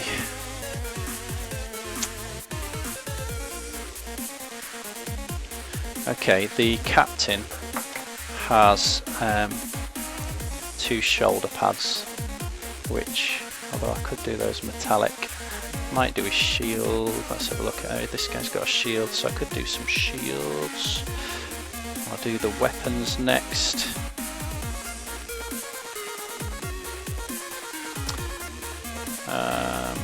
Okay, I'm just going to do the wood, because there's a guy got a spear, an axe, a bow, so there's lots of wood to paint, so I'm going to paint that first. I'm tempted to do the metallics, but then that'll get metallics in my water, and I tend to do metallics last for that reason. Just get some browns down.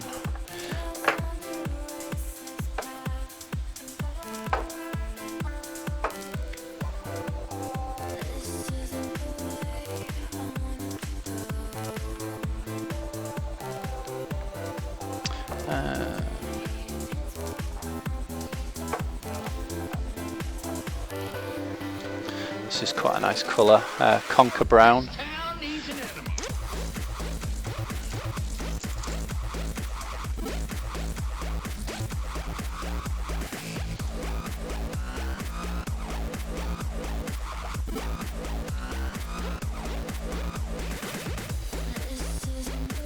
Sorry, Bea, my computer screen's above my head, so I have to keep looking up to try and catch your picture. I haven't seen it yet.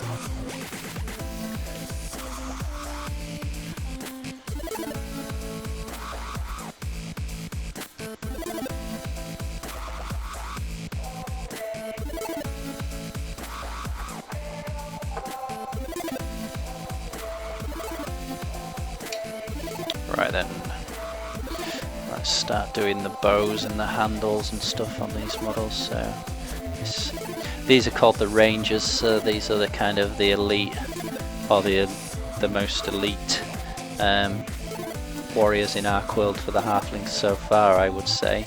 Who knows what the future of Ark World will bring us, but I was demoing with these a few weeks ago, and I was blown away by how effective they were compared to the cheaper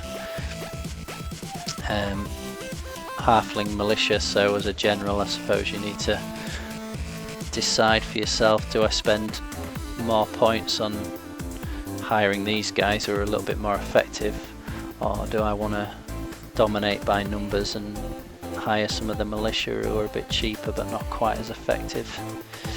I know Freddy, you're a halfling player, aren't you?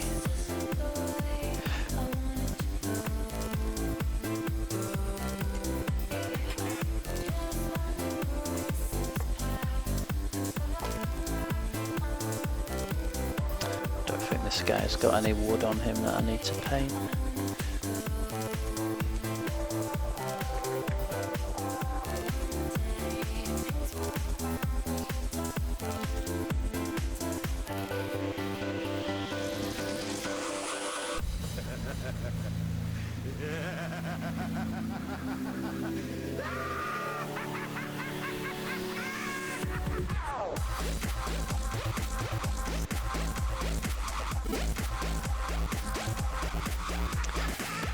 So for those that didn't see it, I did the 20-minute challenge last night as part of Brushlicker's team. We challenged each other to paint a model in 20 minutes. It's in my archive, so you'll have to go watch it, but this was the model I decided to paint, which I'm quite pleased with for 20 minutes. I did cheat, I used the airbrush, but I spent about 5 minutes of the 20 minutes trying to unblock it at times, but and then I think another 10 minutes masking the stripes on his legs, but it was fun, and I think it was quite entertaining for people to watch because I was panicking throughout when things were going wrong.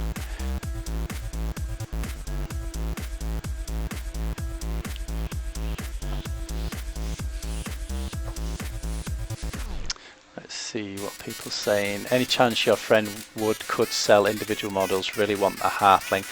Paintner, I know on the Kickstarter that he is selling individual warbands, so you don't have to buy everything. And think the individual warbands are going to be going for £15. So you could get all the halflings for £15, which I think is pretty reasonable. But I mean, he's already got a whole range of halflings that you can buy already, so check out his website. There's some really nice ones.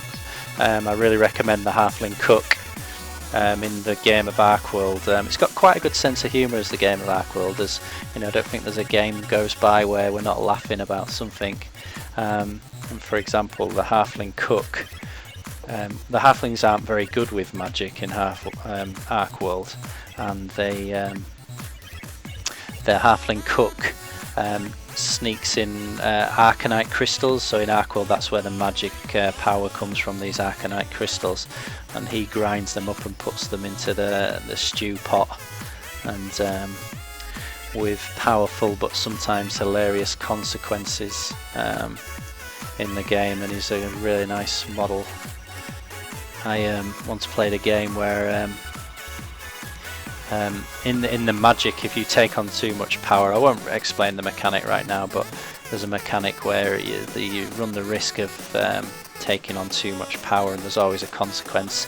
Like the gremlins, their shaman just explodes, while the halflings, I think, they all get the squits. So if you're too close to the cook when he overpowers, they all get the shits and run the risk of dying from it. It's quite funny.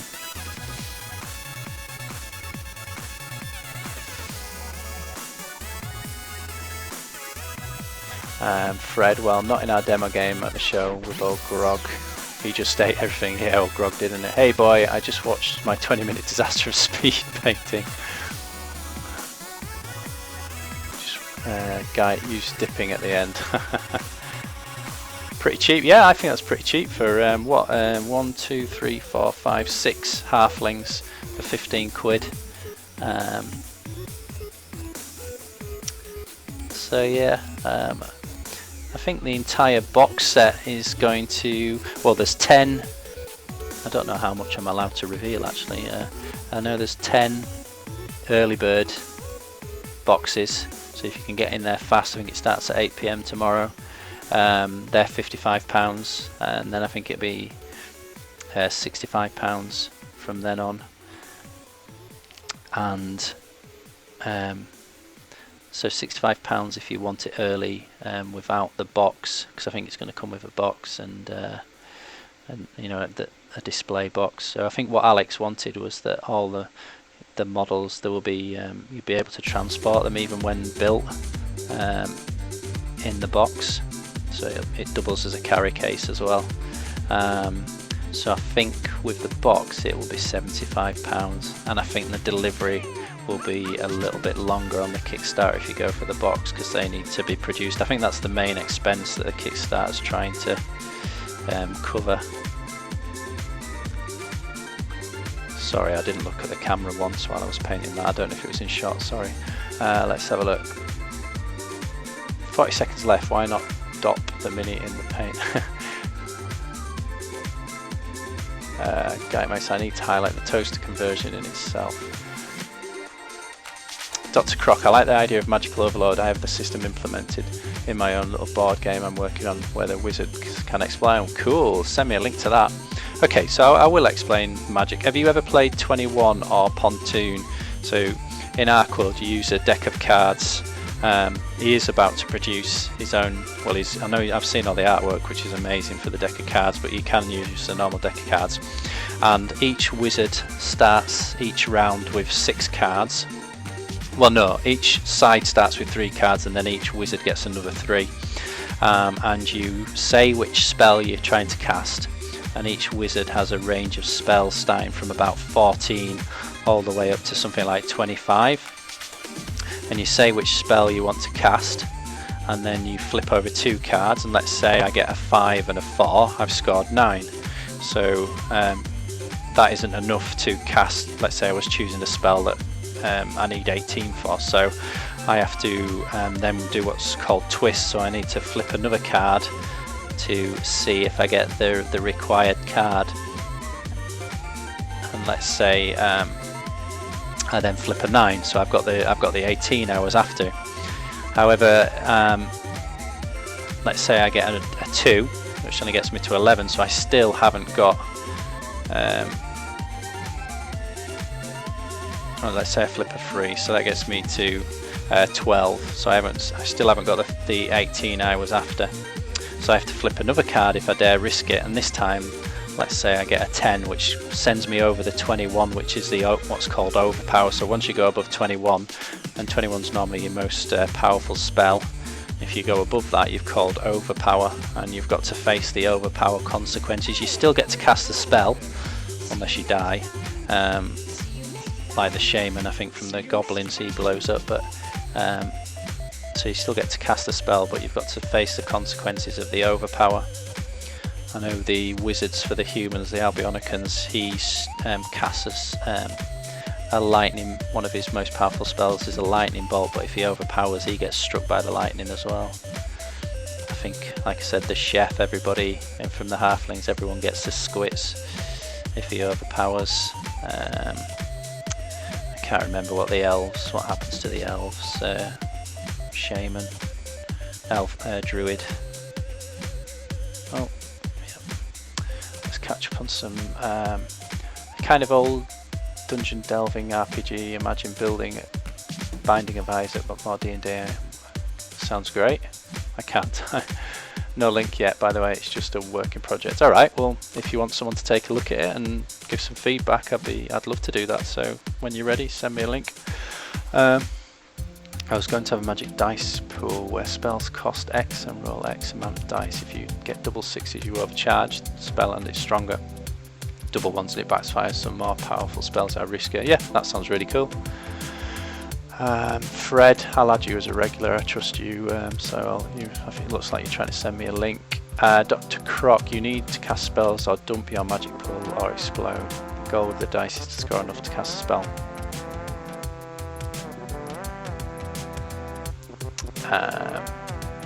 So Fred, are you trying to send me a link, I'm presuming, or send someone else a link? So I'll just add you as a regular.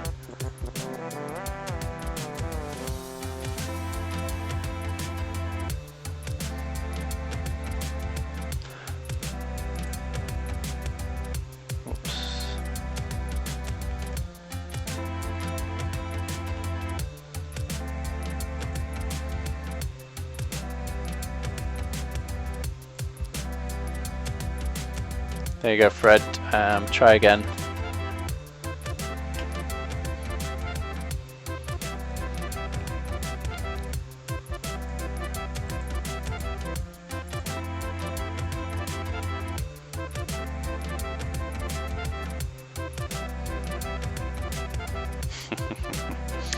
Oh yeah, the droopy sword, guy mice. It happens to the best of us, mate.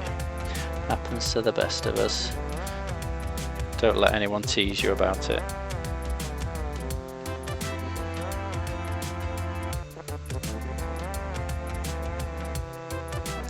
So my camera is a bit strange because I feel, for me, there's less light today. I can't see the models as well as I could the other day. So I've moved the light, and it looks better on camera now for you guys, and looks clearer and brighter, while in fact I'm actually struggling to see these models.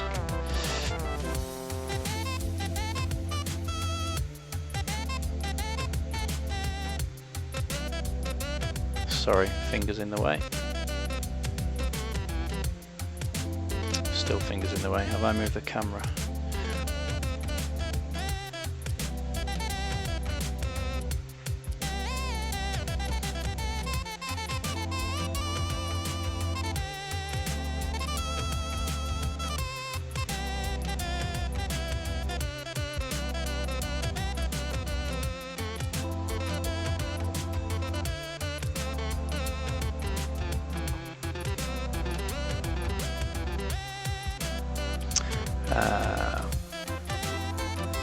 Oh, Fredzilla, these are your minis and your Kickstarter.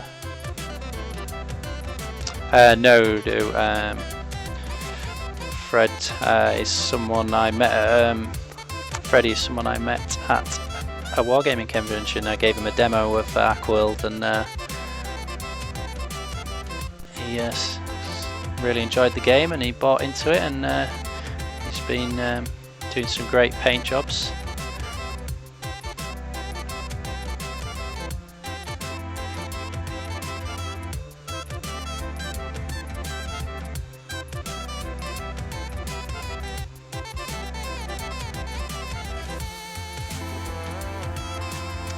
You may also see in the box above my head a pencil drawing of a halfling. That's something Freddie's done recently. Whoa, what was that just popped up? Someone has tweeted me something cool looking then. I'll have to keep an eye out for that. Yeah, sorry guys, I can't always see the screen. Oh, that beer, that looks awesome. It's some kind of trench. Guys in a trench. Yeah, World War I vignette. Awesome. That is really cool. I'll get on Twitter later and have a better look at that. Thank you for sending that beer. Cheers, beer. Crop, Fred or Boyzie, could you recommend good materials for sculpting miniatures? It's a shame Alex isn't here, who sculpted all these. He could. So I've had a couple of lessons off Alex for sculpting Croc, and he uses a mixture of green stuff and I think it's Super Sculpey. Yeah, I think it's Super Sculpey. It's a shame he's not here. Although I know he's just moved over to experiment with beeswax, bees putty. Google that if you're not familiar with it. I've used some of it. It's really nice stuff. You've got to you bake it after, so you've got a really long working time with it, and then when you're ready, you bake it in the oven, or if to be more accurate, I actually use a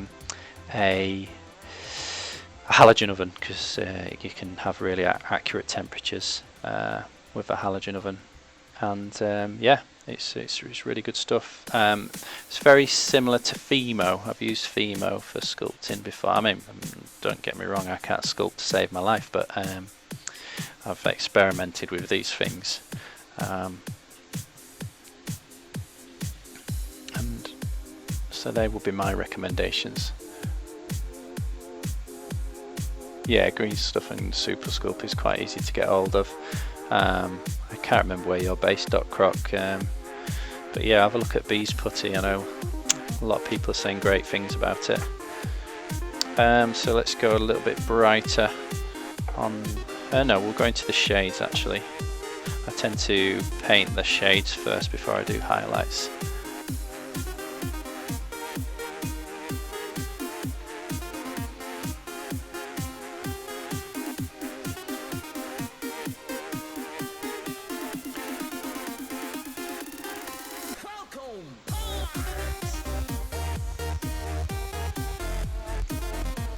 Okay, so this is quite a bit darker, so let's identify the shades on this guy. So his hand is going to cause a bit of a shadow on the bow, so we'll push a bit of darker paint under his hand. Where his bow is meeting his trousers, it's going to be a shadow, and then it starts to dip away down here as well, so let's put a shadow there. And then where the bow curves round under his arm, that needs to be dark. And then the top of the bow is going to be much brighter, but it does, where it meets the arrow, we need to get a shadow down in there. And then the arrow itself, so the underside of it, needs to be nice and dark, so let's run a shadow, a shade underneath there, and we'll use a second brush to just help blend that in. And then where it meets the actual arrow head, we'll put a shadow there, because whenever you're painting, wherever two materials meet, it's always going to be darker. I mean, if you look at the sleeve on your shirt or your t-shirt, you know, where your skin meets your t-shirt, or where your t-shirt meets your flesh, there's a dark line, and that's pretty much what we're representing on the model, that shadow, that when two materials meet there's a natural shadow between the two. And what we know about miniature painting is that you need to really exaggerate those kind of things, because what we're trying to, well, a halfling would be what, 3 or 4 foot tall. What we're trying to paint here is a 3 foot tall person in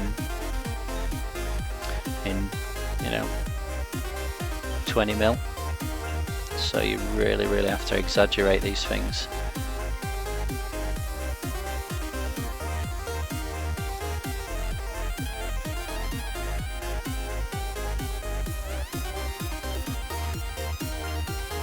So let's think about this spear. Where's the shadow? So again, where this hand is meeting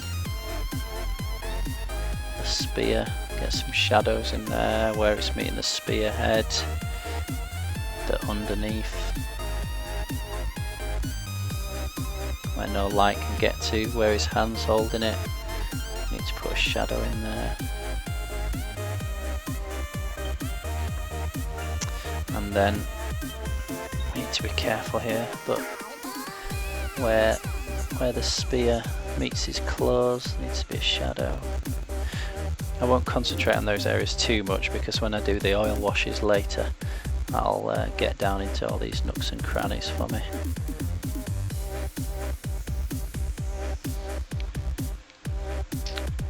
You're in South Australia. Yeah, I did know that actually. I'm not sure. I think Bee's putty's European, so it might be difficult to get that out there to you. I think Femo's pretty international though, so you might be able to get some of that. Also the general alien designs of a lot of monsters I have planned, sure I'll allow some leniency with my sculpting skill. Ah, cool. I can improvise.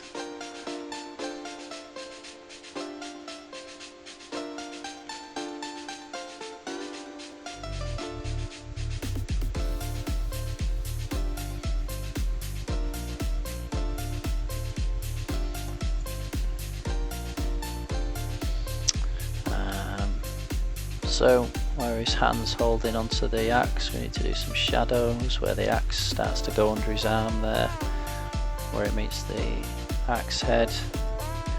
So, and this is quite interesting, so if you imagine the light coming down from above, because the axe is at this angle, this underside of the axe is not receiving any light, so we can go in and paint that darker than the top.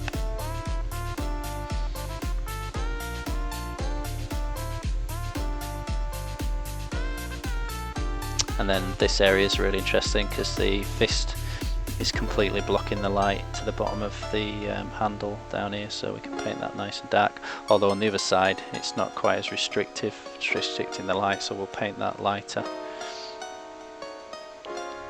Let's have a look at his bow. So his bow, where it starts to go under his hood, we can paint that nice and dark, so remember again where two materials meet.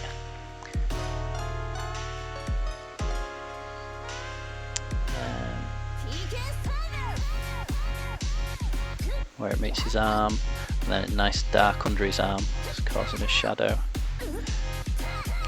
You get the idea.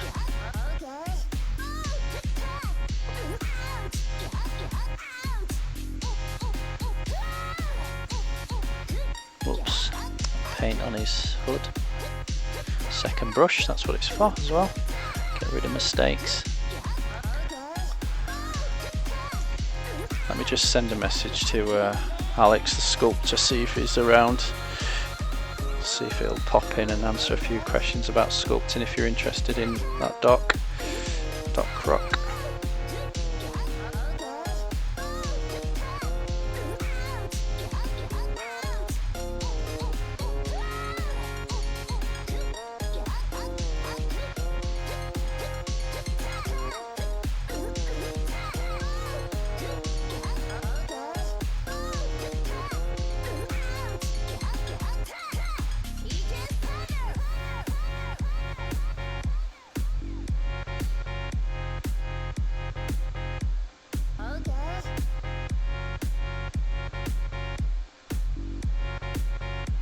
So what I'm doing here, guys, sorry I'm not painting, I'm just sending a message to the sculptor, see if he's around to pop into the chat and answer some of your questions about sculpting and these models.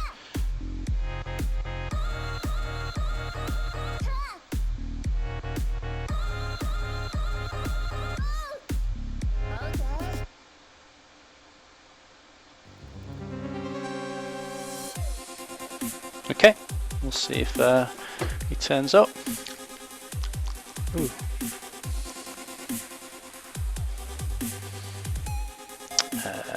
Next model. So let's have a look. So is this the captain's axe? Is at a very similar angle to the other guys, so we know we need to paint that nice and dark. Oh, sorry, you can't see that. Underneath where the axe handle meets the axe head, we need to paint that nice and dark. And his fist is blocking the light here as well, so we'll paint that dark. Where it meets his shirt, under his arm, needs to be dark. Nice and dark on the other side under his arm.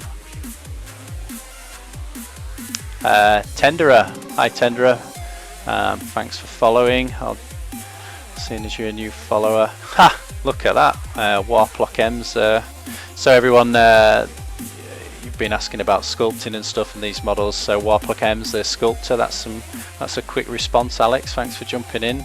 There's a guy called Doc Croc was in particular was asking about sculpting and what to use and stuff. So Doc Croc, now's your chance. There's a sculptor in the room.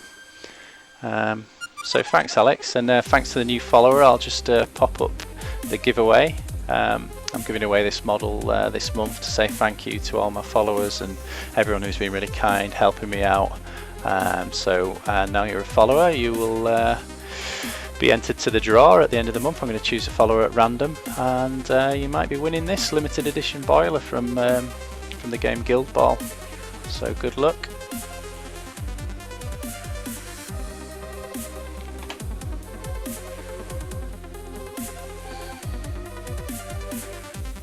So Alex, what do you think to the halflings? How they're coming along? So I'll just run you through them all. So the captain, and oh, here's the whispering one that went walkabout, finally turned up in my dice bag. I'm quite pleased. I think he's my favourite one actually. Quite pleased how he's turning out.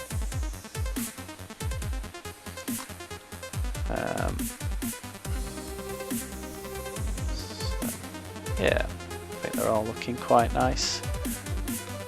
Been really enjoyable to paint so far, so that's down to your sculpting. Always nice things to paint on them.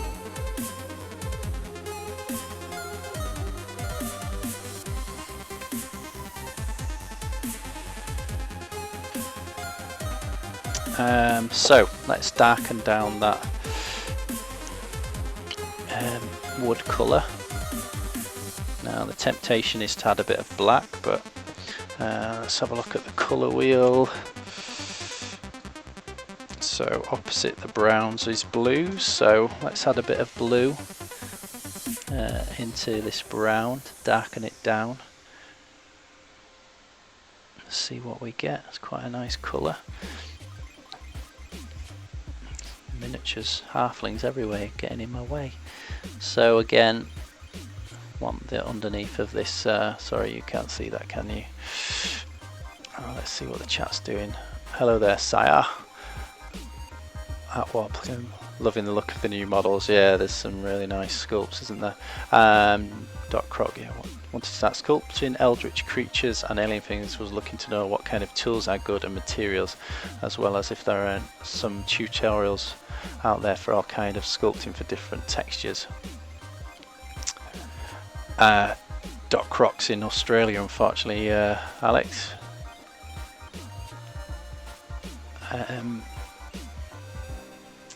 I know Alex is a really busy man, but I've been trying to convince him to come here on Twitch and maybe do some sculpting. Right, let me just shift some things around. I'm really struggling to reach around this camera because I've got so many paints on the table now. I'm just going to do some tidying up.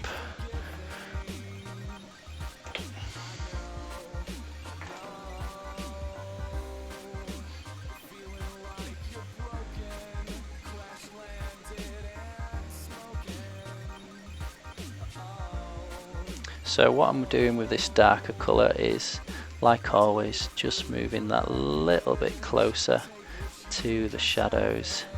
And it's a very dark colour, this one, so I might not need to go any further. And what you'll find is, once you've painted your highlights, it makes your shades look darker as well. So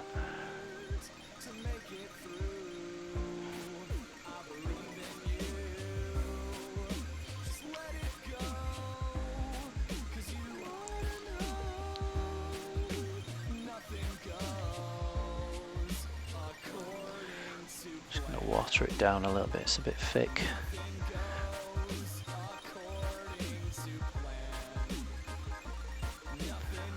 Thanks Alex, halflings look cool. Just finishing touches on some commissions before the launch of the Kickstarter. Very nice.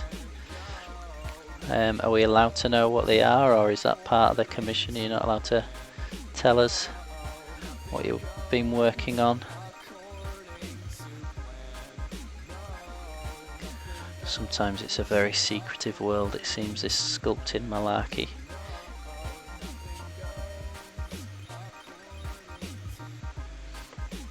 Although I suppose painting commissions can be like that. Sometimes some clients don't want you to post any pictures online until they're ready, or even at all.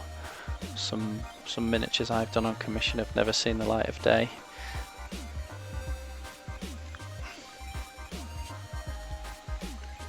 But I'm pleased you like them. There's always a bit of pressure when you're being observed by the sculptor, although I guess that's quite a unique thing to be painting in front of the sculptor, unless I suppose if you were working for a big company or something, you might get the sculptor popping round to the painting department. I know companies like Rackham, I know the painters worked very closely alongside the sculptors there, and they would consult each other, and the sculptors would consult the painters to get an idea of, what do painters enjoy painting, what would or the painters might go back and say, you know, can you change this part of the model? It would make it, you know, so much more fun to paint, or more easier to paint.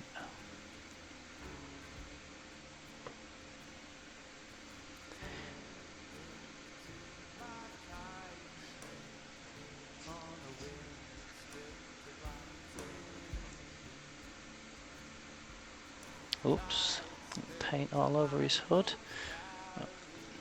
Just remove it with a second brush.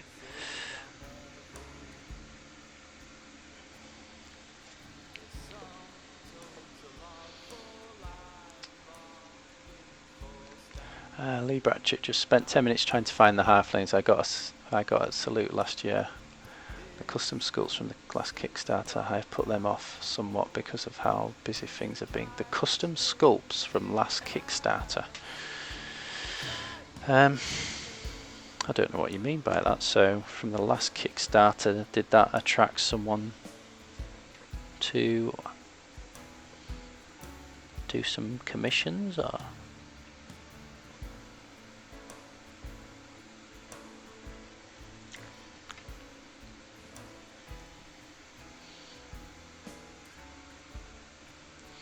So if people don't know, Alex launched Arcworld as a Kickstarter a few years ago, and it was a crazy success. I wasn't around then. I only discovered the game last year when I went to a gaming convention over in York, and kind of fell in love with the game and the sculpts.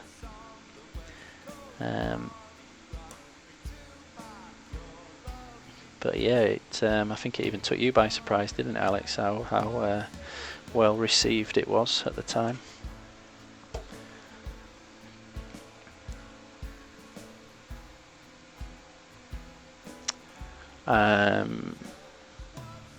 Alex Warplock M might not be able to post those links. I'll have to give him permission through the mod. Warplock M, you said you were going to post a link that you sent to your students about sculpting.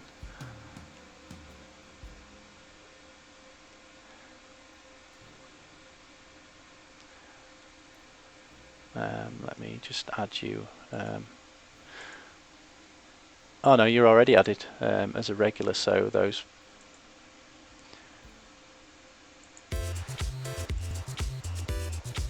links should appear somewhere.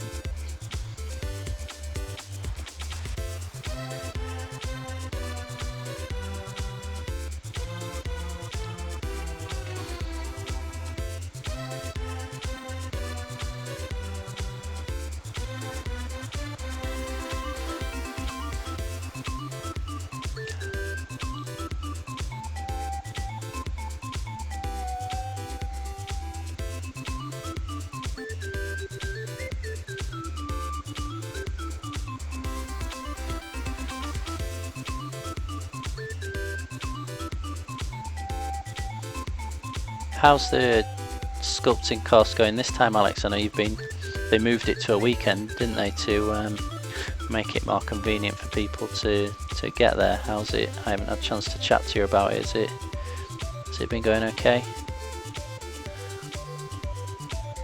I think last time I spoke to you, you said it was pretty well attended, which is always good.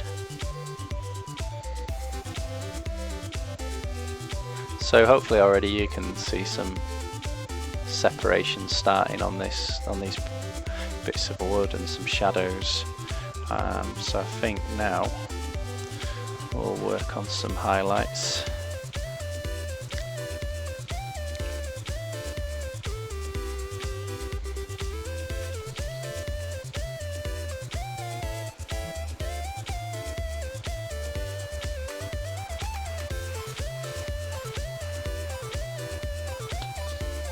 Croc, send me a private message to remind me, because I will forget, but I have collected quite a few YouTube videos over the past few months about sculpting that I can share with you, but I will forget, so please send me a message and that'll prompt me to dig them out for you. So what I'm doing here is kind of the opposite to what I was doing before. So I need to identify, well, thinking about light coming down from above, which areas of this wood is going to receive the most light. Now I've made a mistake there because the top of his bow curls over, so the section here is going to catch some light, but just under where it curls over we need to add a shadow, so that's quite an interesting feature. So I'm just going to pop a shadow under there. I don't know if you can see that. So you imagine the light coming down, it's going to hit the top of the bow, it's going to cause a shadow under here, and then this area is going to be light because the light's hitting it. So you just need to keep your eye out for little areas like that. But if you're constantly thinking about the light coming from above, that helps you figure out where these places should be.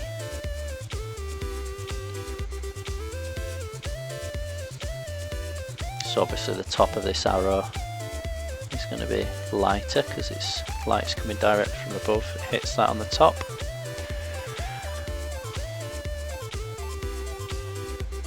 Thanks for sending me that PM. I'll send them later. It might be in the morning or whatever time it will be in Australia for you. Wapla Chem, it went very well. Only 2 weekends though. They don't need me again until October. Okay, cool. But I'm glad it's going okay. I was saying to Doc Croc earlier, you used to use green stuff and super Sculpey mixed together 50-50, but now you've been experimenting with bees putty. Painter desk is fixed, computer plugged in. Now I just have to move all paints and stuff from the dinner table to the desk. So you are you going to start streaming later, Painter? Because I'm going to be stopping around maybe 11, half 11. So I might, if you're on, I'll start hosting your channel, and anyone who's wants to continue watching someone paint when I finish, maybe they can go tune into you.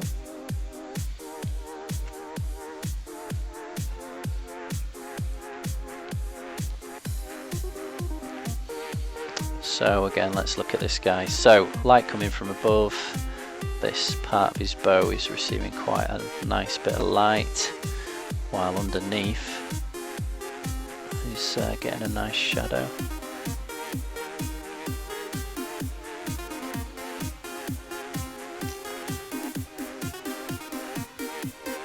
Cool, let me just check I'm following you, painters, so I don't miss that over the weekend.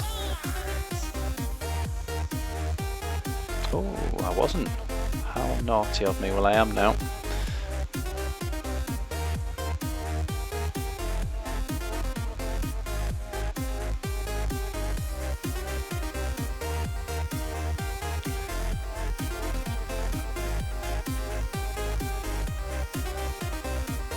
That sounds great, Painter. What Plochem has been sculpting with pure milliput. Millipew, I'm guessing that's milliput. Weird. Well, not weird. I have seen people do that before, but which grade? I know there's lots of different grades of milliput. Much easier for metal casting.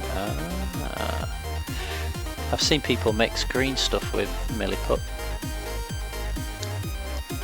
And how's milliput performing? Is it better than green stuff and super Sculpey, or better than bees putty, or is it just for those properties when it comes to casting metal? And would you prefer to still be using bees putty or super Sculpey?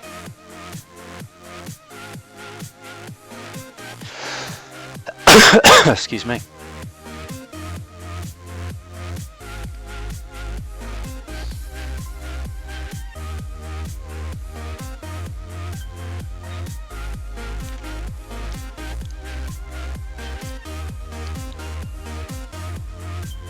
Yellow and grey, it's gorgeous to work with. Ooh.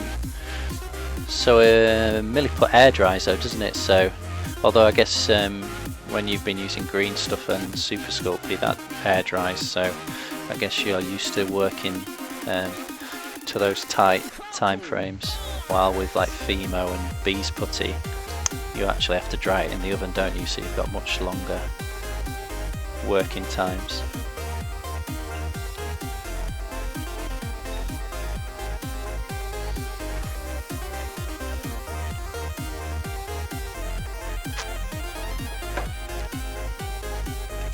I know I've shown this on stream before, but I'm going to get it again because this is the first model that I saw of Alex's that attracted me to his sculpting and his game. It's called the Undead Leviathan. Try and get it. It's in the game of Arkworld, there's a faction called the Undead Pirates, and they've raised this dead whale out from the sea, and it floats around on its gases, whoops, causing havoc on the battlefield. And I don't think Alex will mind me saying it's a bit of a Marmite model. Some people hate it, some people love it. I absolutely fell in love with it when I saw it across the room. It's absolutely great fun to paint, and you know, made a few changes, put the seagull on his head and added the harpoons and some of the blood.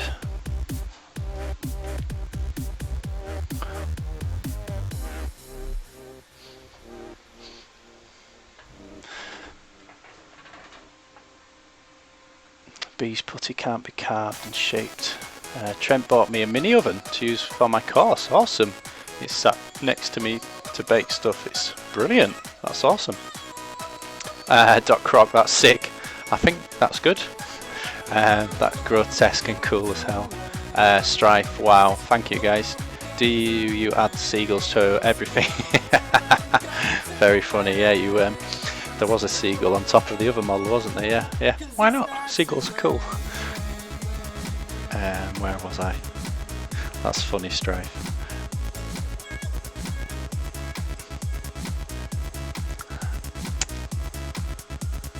Maybe that can be my calling card. Add a seagull to every model. Wasn't there? There's a famous carpenter that's in Yorkshire somewhere that carves little mice into the furniture.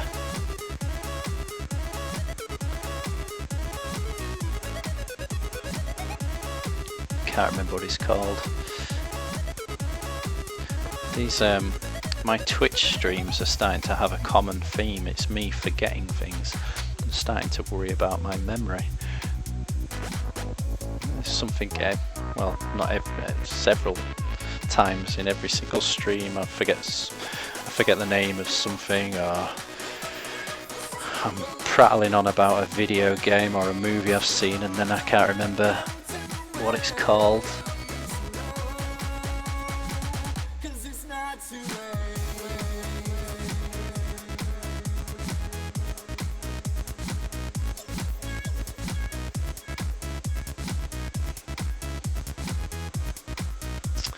Let me get this spear guy back up again. I want to explain something. So sometimes when I'm painting, although this spear is highly textured, it's got loads of wood grain in it, what I do is treat it as smooth to begin with, so I'll blend all the shades and highlights and try and forget about the wood grain, so I get kind of a global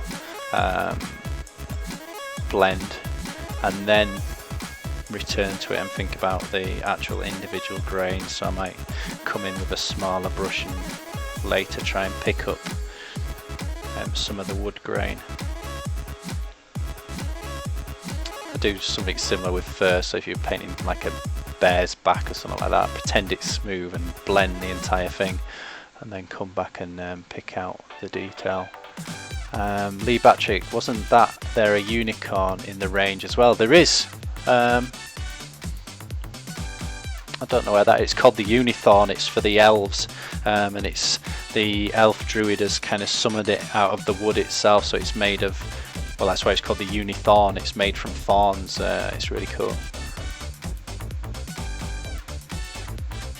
Strive Thompson. don't know what that means. Don't worry, I had a time when I couldn't remember I had eaten for breakfast or where I lived. Dr. Crop loves painting wood. You have a long way to go before you lose it. You lose it.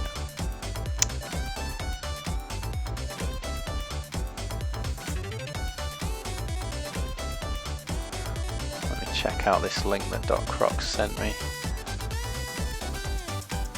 Whoa, whoa, whoa! That's like it reminds me of the Biohazard game. That's really cool. Yeah, the barrel and the wood effect on that barrel is amazing. Very impressed. That is cool. Check that out, guys.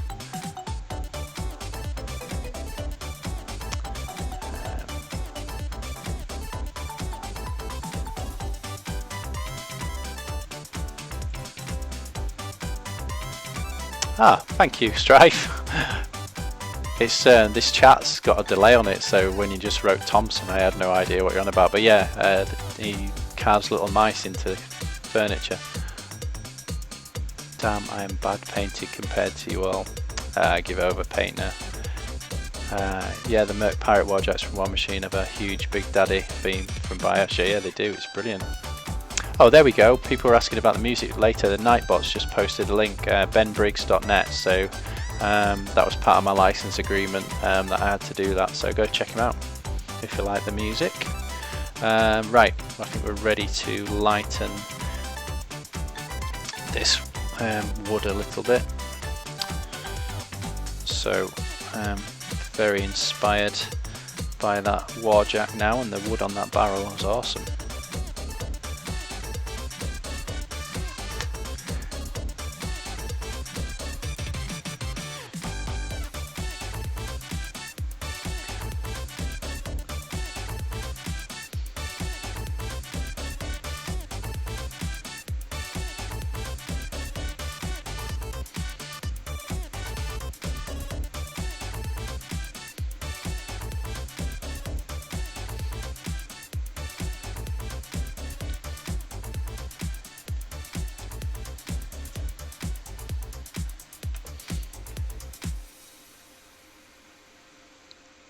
So that whale that I showed you is actually quite good to play with in the game as well. He's sorry, that's out of shot. He's got an attack called Copious Vomit, which is quite amusing, and he does run the risk of exploding as well from all the gases that are building up inside him.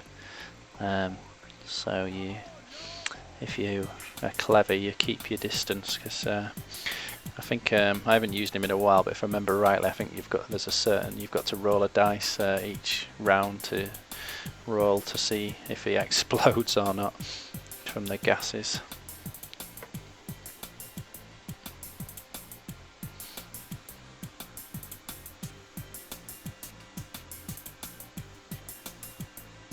Does everything have a risk of exploding? Seems to be the theme. Wonderfully grotesque. Yeah, I've never really thought a bit about that, but there is quite a lot of things explode in Ark World. If it's not a whale, it's people's trousers from eating the halfling stew that's gone wrong, or wizard spells backfiring. Like I say, it's there's a lot of good fun in it. The one of my favourite games was. I hope you guys don't mind me talking about the game. I do really enjoy it, and I am painting the models at the moment, so I suppose there is a reason to be talking about it. In the world of Ark World and the game, so what's unique about the game, I think, is that you can play with giant beasts like that whale or dragons, and even you can play as a crew of halflings taking on a giant fire dragon.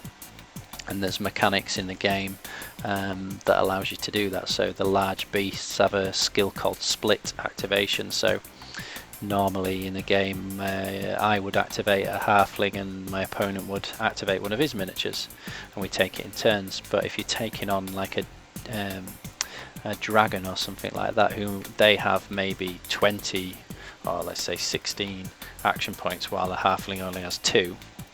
So a halfling will use his 2 action points to say, over to you, dragon player, and the dragon player might say, right, I am going to move my dragon forward for 2 action points, and then I'm going to split my activation and wait to see what you do, so back to you. And then another halfling would go, and then the dragon might say, well, you know, you're in range now, so I'm going to use 4 action points to breathe fire on you guys, and then I might split activation there, and so on and so on. So the game is still going back and forth. I've totally forgotten the thread of where I was going with that story. Oh, sense of humour. So yeah, giants in Ark World are kleptomaniacs. They pinch things, they like to pick things up, and you've got to roll on a chart. They can attempt to try and pick somebody up, and then you roll on a chart to see what happens. And in one particular game, my elf war chief was fighting a giant. We were playing a free player game, which like any game, it can work. So it depends who you're playing with. It doesn't always work. So one player was playing the giant, I was playing the elves, and another was playing the humans, the Albionicans. And the giant picked up my elf, rolled on the chart, which the result was a 5, I think, which is drop kick. So he drop kicked me, and you take more damage if you hit something, and I hit the castle walls, slid down the side of the castle walls and landed in front of 3 Albionican crossbowmen, who proceeded to fill me with arrows, and which killed me, which I could have cried about, but it was so funny thinking about the giant doing that. I have a Reaper Bones Kraken I also got to do. Cool.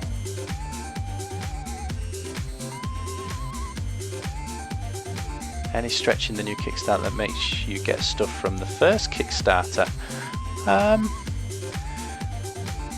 Not that I know of. I don't know if Warplock M's willing to reveal anything like that. I don't know. I know he's got lots of Kickstarters in stretch goals in mind, but I don't know about that particular one.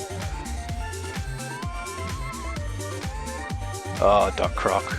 We've been playing Monster at my local club. Awesome game, and it is a monster, isn't it? The box is like 4 foot or something like that.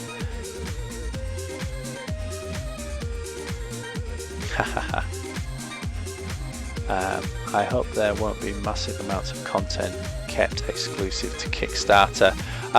From what I missed out on the first Kickstarter, and I think just about everything has been available at some point or another. I think there has been the odd thing, but maybe Warplock M can set me right on that one again.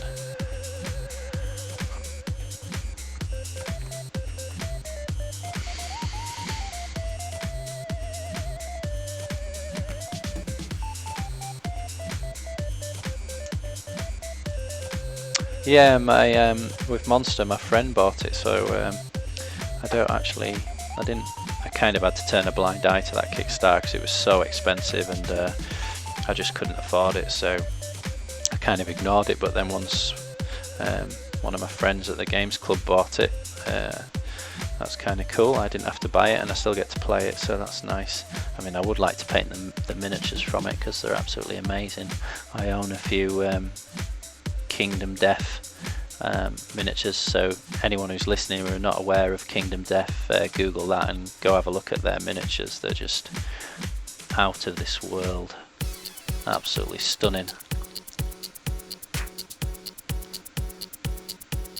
So again, just as always, created a new colour here that's a little bit lighter and moving closer to those highlights. Thinking about where is the light coming from.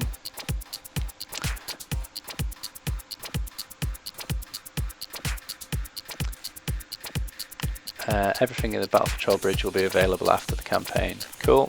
I think someone was asking Alex if previous Kickstarter stuff might be a stretch goal as well, so maybe throw some of that in. I wasn't aware if you were doing that. I guess it's already all available at really good prices anyway, so I'm not sure there would be a need for it, it's all available right now.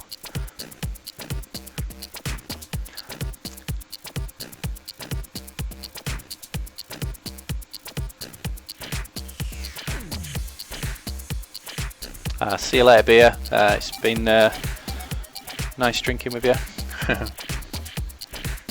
I'm out. Warp, any chance to buy individual modules from you at some point?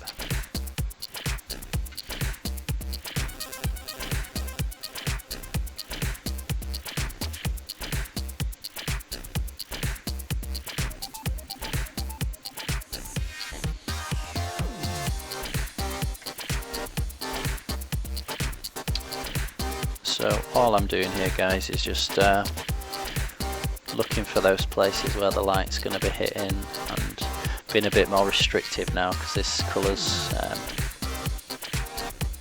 a lot brighter.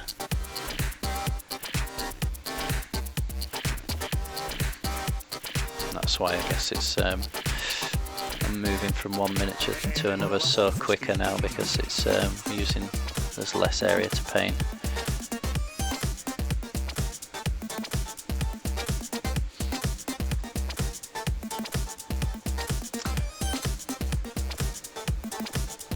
Sorry, could you say that again, Adam? See a bit of painter, what would you be interested in? I can't remember what I said, Warp Block. That's the problem with this delayed chat. I think I was saying that I'm not sure there would be any point in putting already available Ark World miniatures in the Kickstarter because they're pretty cheap already and they're already available. I don't know if that's your plan or not.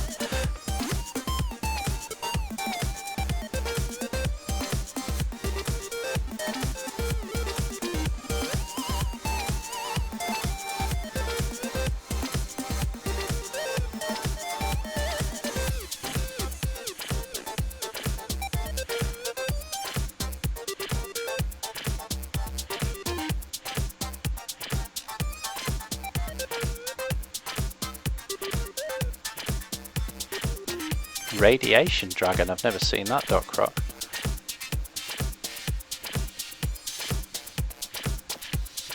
Dragon-like vampire, cool. Doc, you seriously need to send me some stuff to take a look at when you develop the concept a bit more. You're saying it's not ready to share yet, but it's sounding really cool. I like already where you're going with it.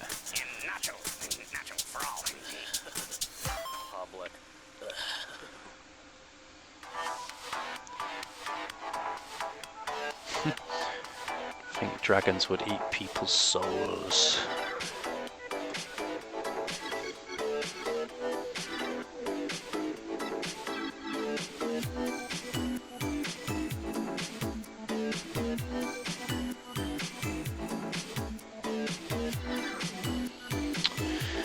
I think one last highlight on this wood, and then I need to revisit the grain on that spear.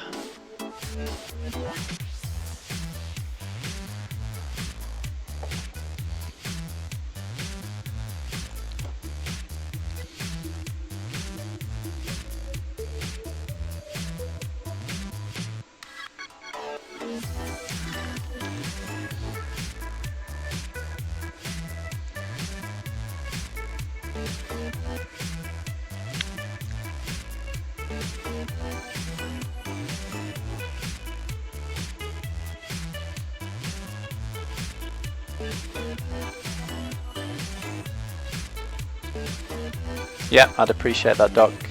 Yeah, send me a link or in a private message or something like that, that'd be great.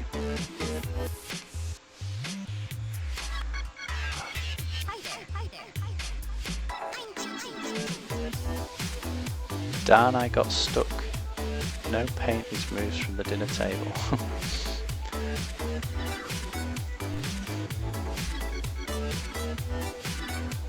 I'm really starting to like this little guy here. It's such a cool model. Need to decide what colour to paint his hair that's sticking out of the side slightly.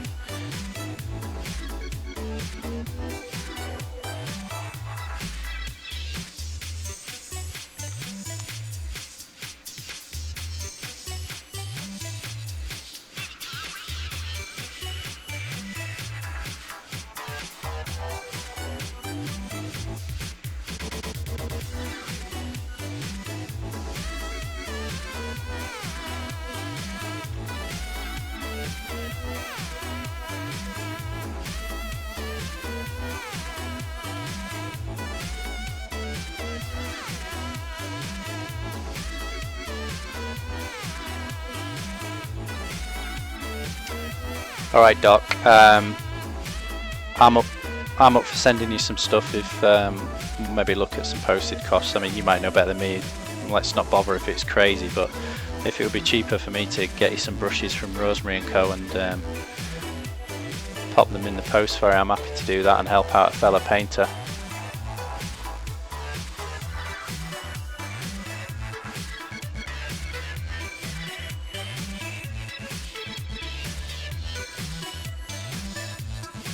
Oh man, look at that croc.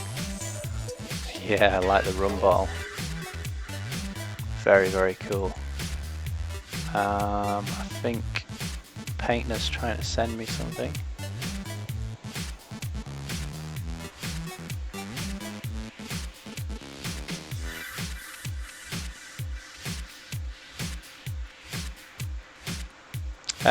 You can't now, Painter, but you're about to. You've been a regular, so I'm happy to add you to the regulars list.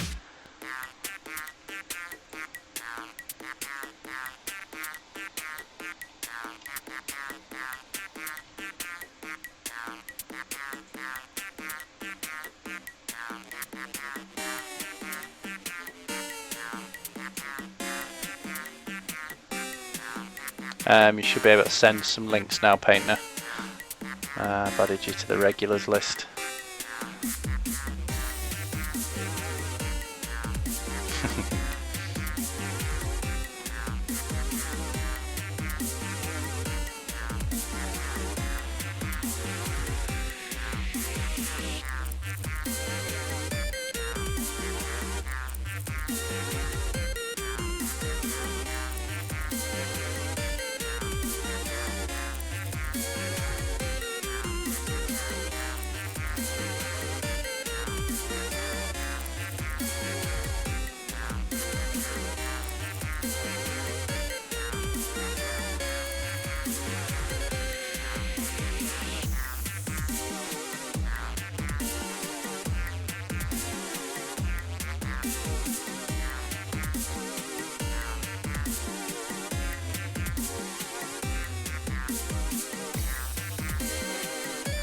I've heard a lot about Games and Gears brushes.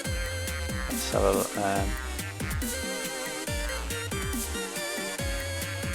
Just make sure the Kalinsky ones will be my advice. But yeah, I've heard really nice things about their brushes.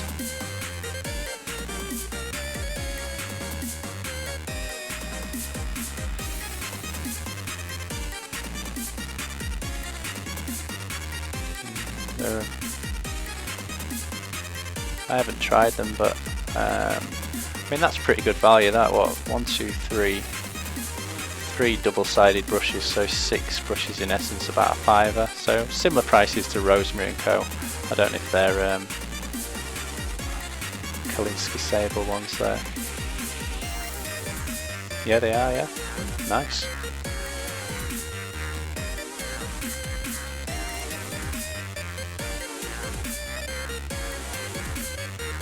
Yeah, Kosovo Painter, no worries. Drop me a line. I mean, I'm no expert, but I'm slowly getting there with the stream. I'm quite happy with how it's looking so far. It's not perfect, but you might want to drop Geitmeister a line. He's and maybe Micho. Their streams are really slick.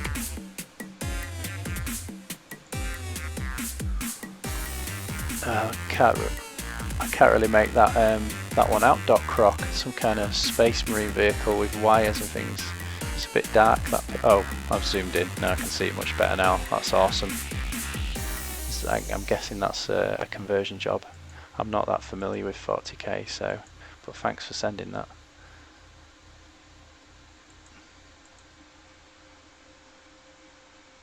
I like converting stuff. Nice and meet you have real pro looking streams. Yeah, they do. I like converting stuff. That reminds me of that have you seen that YouTube video that went around a while ago that just randomly someone goes up to this, and it's like a news reporter goes up to this kid in a fair and asks him a question. I can't remember what the question was, but his reply is just, I like turtles. me up.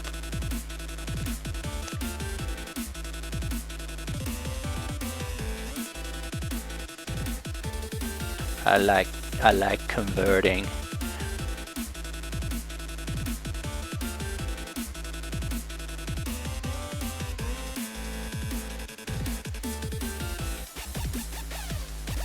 Okay, I think I'm done with this wood now. I just need to try and do some of the grains.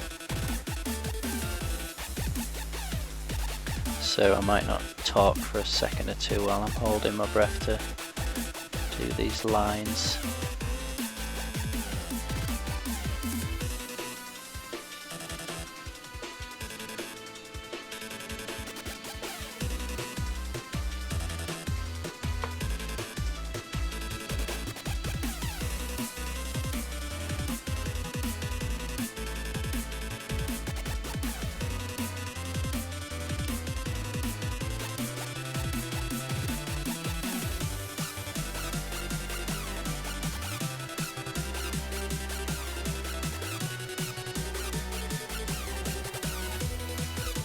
So I kind of got offered a new job today. I teach at a college, and I won't reveal which one, but they want me to go talk to them about doing some more hours, so that's kind of cool.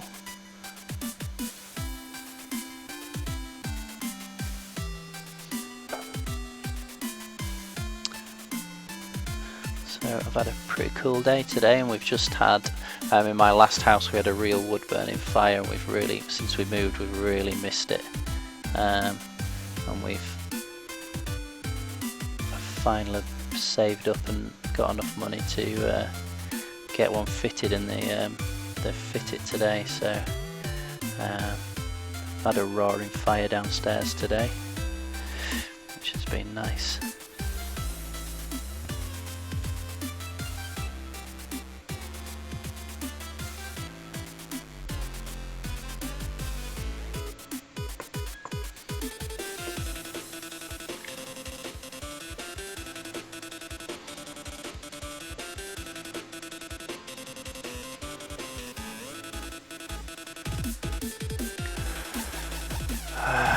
Let's catch up on some of these.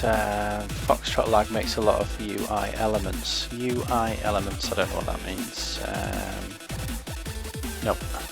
Painting a guy might as well help me if I ask, he said so earlier. Not catched Micho streaming yet. Yeah, I think because Micho's in the States, you're probably best catching him in the morning. I binned all the games of Gears Brushes I won. They were no good. Oh man. Yeah, I haven't tried any. I've heard some people say good things about them. That's a shame.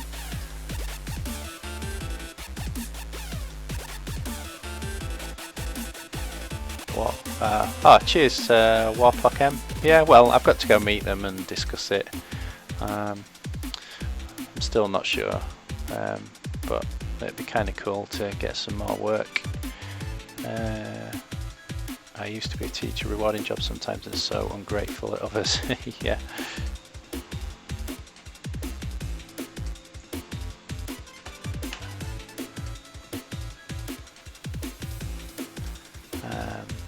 User interface elements. Right, okay, so they're the kind of things that make your stream look nice and slick.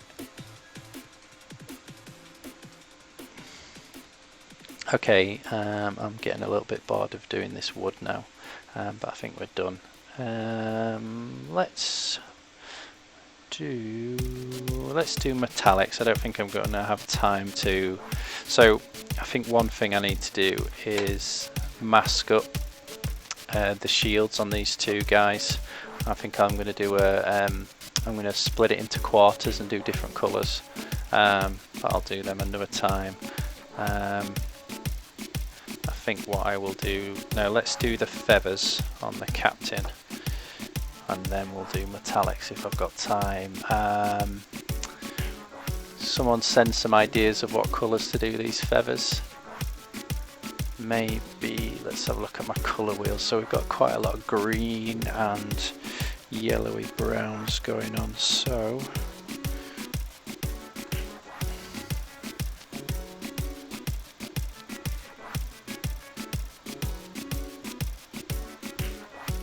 yellowy brown, green. So according to colour theory, if I do a split complementary, the yellowy brown and the green, their split complementary is a red violet. What do we think?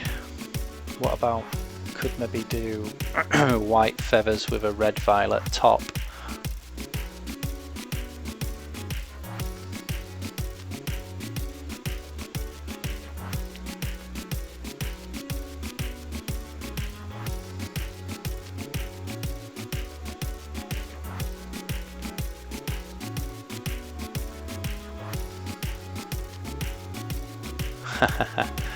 Kindergarten understand logic better than older kids. Doc Croc loves doing feathers. Well, all of them having the same shield colour. I would love to see some red, white or blue, white. Is that on the shield? Doc Croc, let me find you a pic of Lord Shen. Feathers could be green, bright green, strife. To the Peloton. To the Peloton. So it was Strife that sent me the link last night. Google Peloton. It's a really a cool app if you don't have a colour wheel.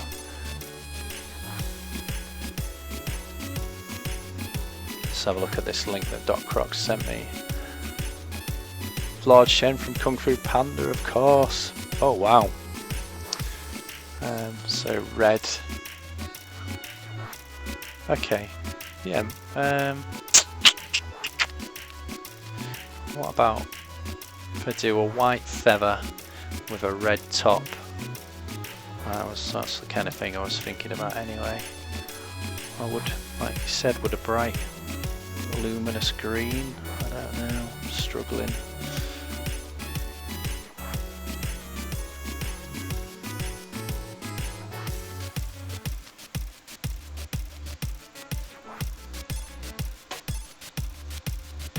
Okay, what I'll do is I'll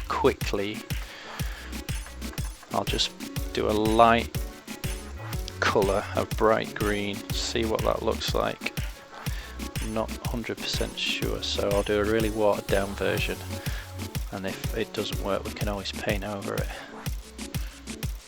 So that's really watered down, so I'm not committing too much. Let's see what this looks like. Might be too luminous. Oh god, yeah, I don't think. Birds of Paradise might have.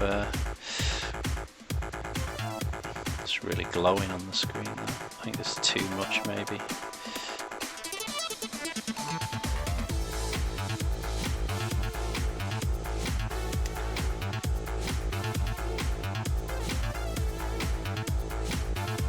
On my screen that's not really showing up. I don't know if it'll show up for you guys.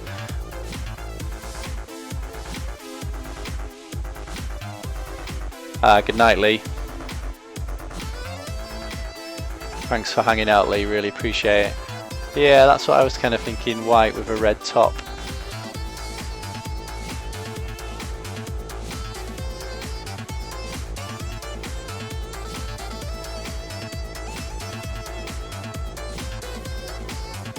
Yeah, thanks for hanging out, Lee. Okay, what do we think about that bright green?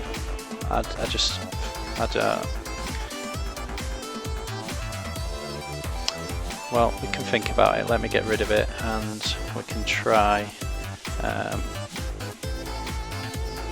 Let's try a white with a red top.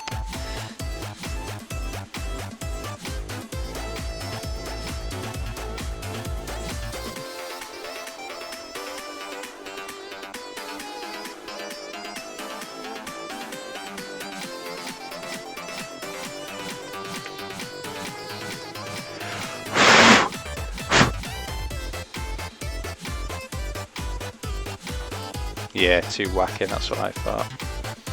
Let's try.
A pheasant's feather, goodness me. Now that's yeah,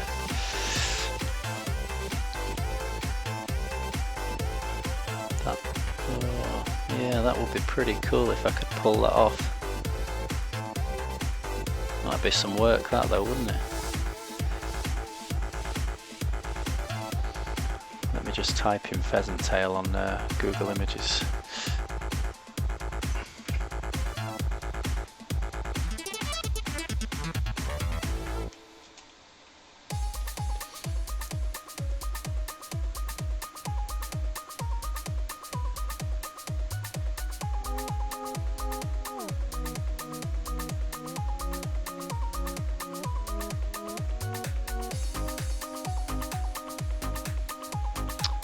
Oh, actually, that's not as difficult as...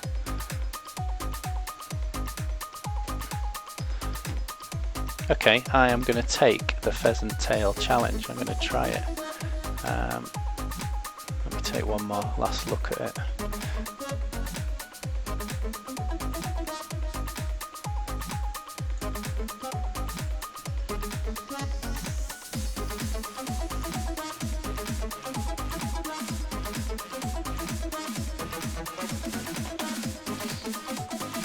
Well, we can always go back to the white and red idea. I quite like the look of it at the moment, but I'm intrigued by doing a pheasant's tail feather.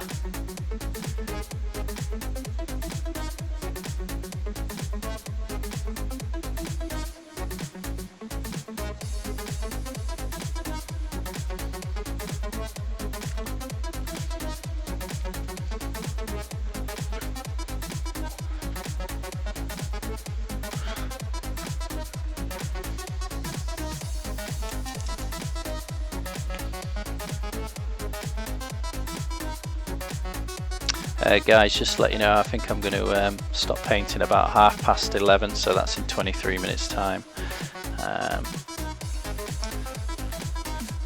So just wanted to let you know, I was painting up, and I think I was streaming until about midnight, just after, and then didn't go to bed until 1 last night, and then the kids got up around 6 this morning, so I need to catch up with a bit of sleep. Ooh, I like this colour already. Oh yes, I think this is a great idea.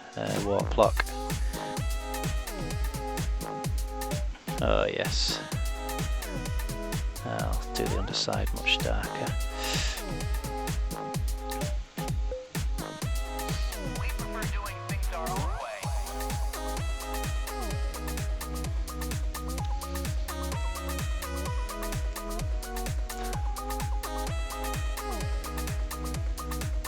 So if people are in front of a computer, go Google a pheasant's tail, and you're going to see what I'm going to try and attempt to do.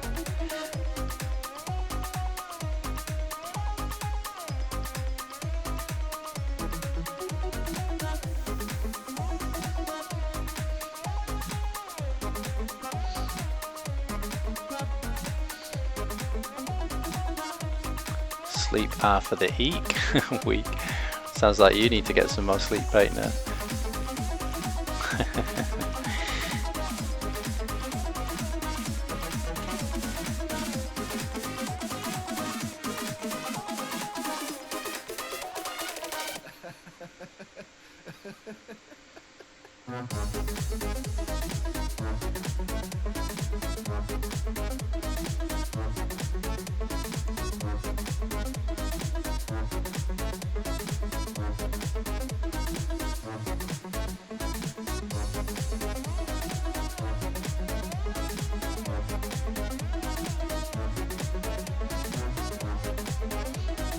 Sorry, you can't see it on screen there.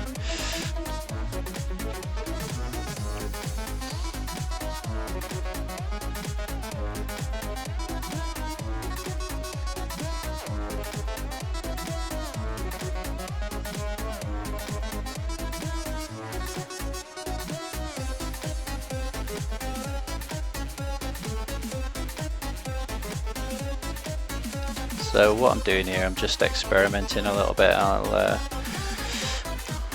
maybe come and tweak it a little bit later, but I'm just rushing this feather to see what it'll look like. But I think I'm liking it already. It's certainly, although maybe blending with his skin tones a little bit. Hopefully the black stripes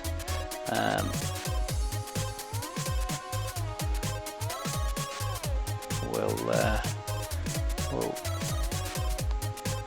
help it stand out against his flesh.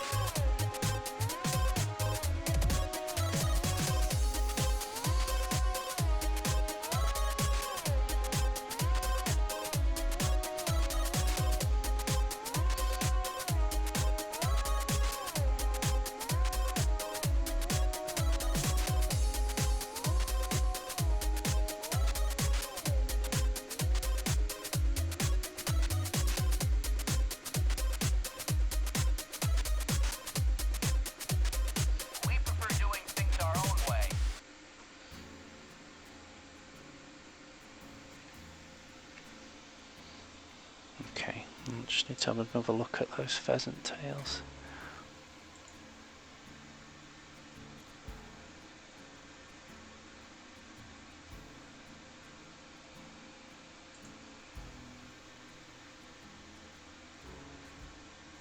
Okay.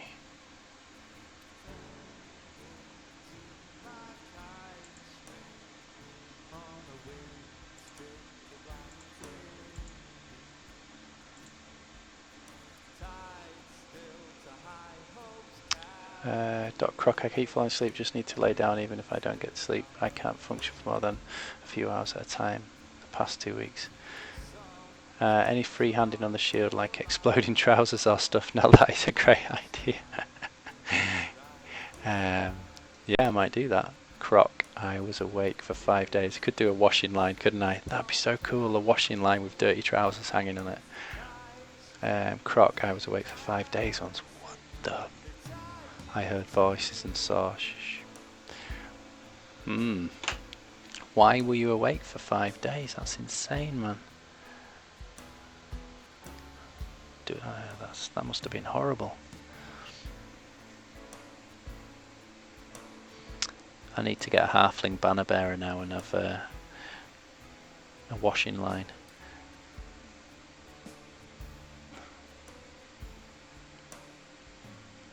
Oh, there you go, Alex, if you're still around. The next halfling sculpt, you need to do a washerwoman that follows the warbands around and has to wash the trousers, like a really annoyed big rosy cheeked lady. That'd be hilarious. And God forbid any of the enemies that get near her, she's got far too much work to do cleaning trousers to fight orcs and dragons and things. Oh, mate, I might even just have to commission you to do that. My gran died recently. She was called Winifred, and she used to work in the basement of a nursing home doing the laundry, and she ruled that basement. No one would go near her, even the owner and of the home, because my brother used to go there and he told me these stories that like the owner would turn up and he'd quietly ask people, so is Winnie downstairs? And he'd be, physically sweating and shaking, and they'd go, oh yeah, she's downstairs, and he'd be like, is she in a good mood? And if you're in a bad mood, he'd be really scared. And my little old gran, I mean, she was in her 70s when she was working down in this basement, and she'd come up and give the owner what for. There's no washing powder, and it's a disgrace, and this washing machine needs fixing, blah blah blah. Anyway, when she died, my brother told me this insane story that because it's near a river, and when the river flooded, my 70-year-old gran, who was still working in her 70s down in a cold basement doing laundry for people who were younger than her who were in a nursing home, was working in the basement in a Wellingtons with their washing machines and tumble dryers on bricks in like a foot of water. So yeah, no one crossed Winnie. So if you could sculpt a halfling called Winnie, an angry halfling that follows the crew around cleaning the trousers, that'd be a nice little homage to my gran.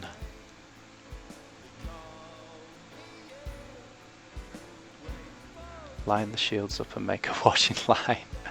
That would be so cool. So yeah, each shield in the halfling crew has got a bit of washing painted on it. And washing ladies extra that grind magic crystals down into the wash water.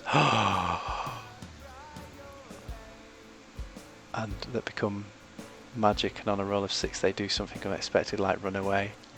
Painter, that is such a cool idea. Where are you, Warplock M? Oh yeah, I'm copying and pasting that. I just came in to hear a story about your Granadam. Such a good idea. Have you seen the post from Painter as well about grinding the crystals? The Arcanite crystals up to put in the wash water. Mate, I'd pay you to sculpt. I'll send you a picture of my nan. I loved her to bits, and yeah, if I could have a little halfling washerwoman that's angry. She had red hair as well. She was a really feisty red up to the day she died. She still had her red hair, and that'd be awesome. We'll have to have a chat about that, mate. That'd be really nice.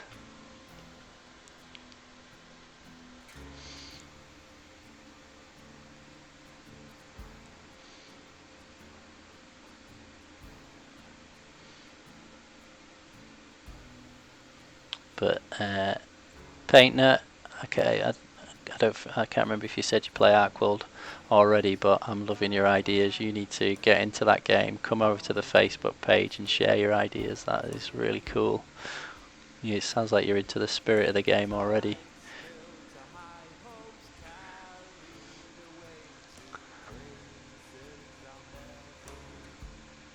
Oh, Alex, you're a star. That would be so nice.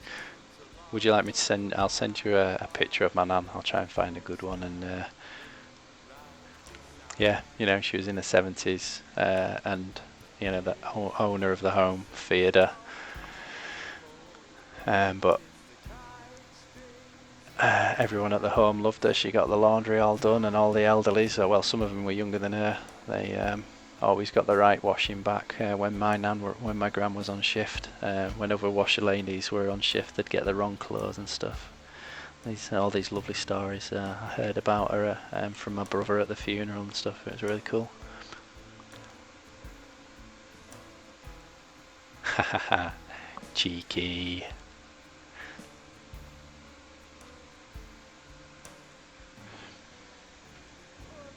Yeah, it does, doesn't it? I'm going to attempt the black stripes now that a pheasant tail has. This might be where it all goes horribly wrong.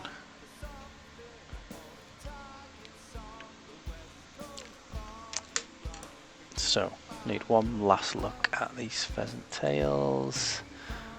So the stripes are quite thick towards the top on this example, and then further down they're thicker in the middle than they are on the edges. So in fact they start to fade towards the edge, so maybe I could just paint the stripes and then paint over them to make them fade.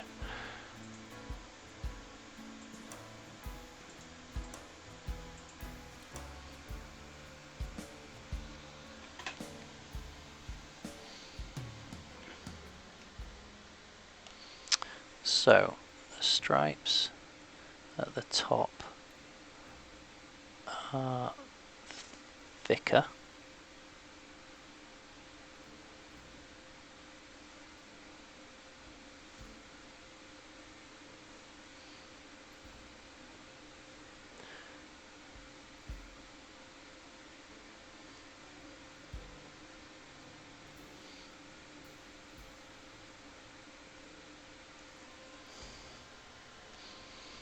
Sorry, I'm holding my breath again a little bit here.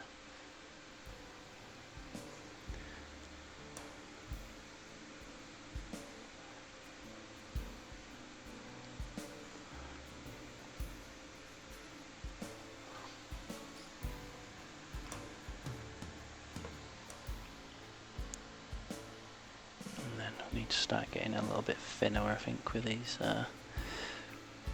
Like when I'll fade them towards the edge after I've painted them, I think.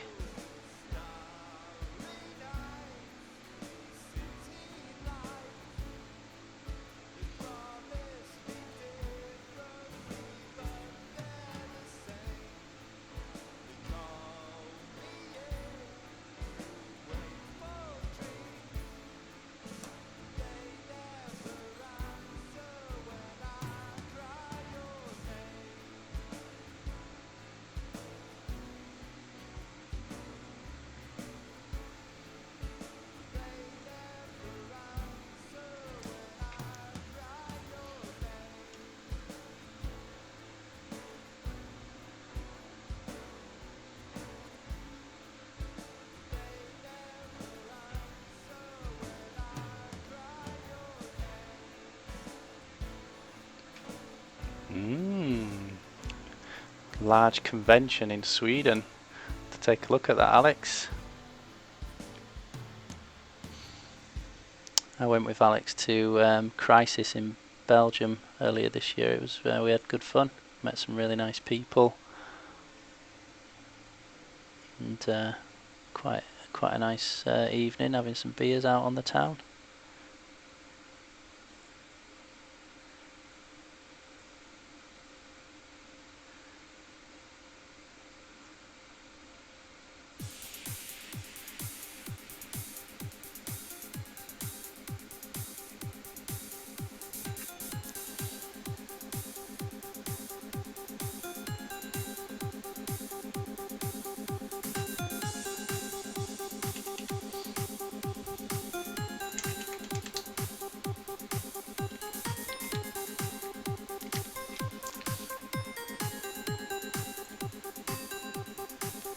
Okay, so on a pheasant's tail you can still see the white, what do you call them, bit in the middle of a feather. You can still see that.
So you're going to look at selling it in international stores. That's great.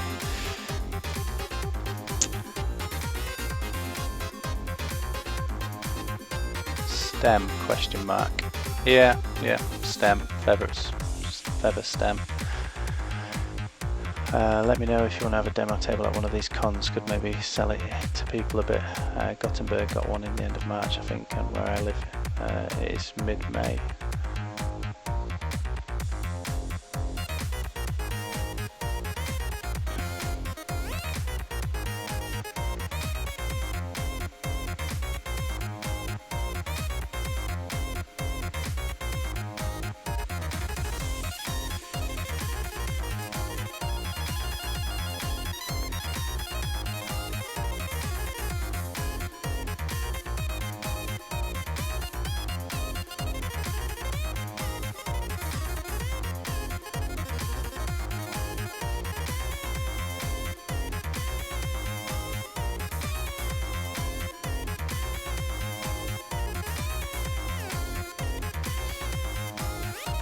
So what do we think? It's quite an interesting effect, I think. I think the black stripes are a little bit too harsh, so what I'm going to do is some thin washes of the original colour over the top of them, so it makes it look, rather than the blacks on top of the feather, try and sink them, these black stripes, down into the feather a bit by doing some thin washes over the top of them. Let's see if that works.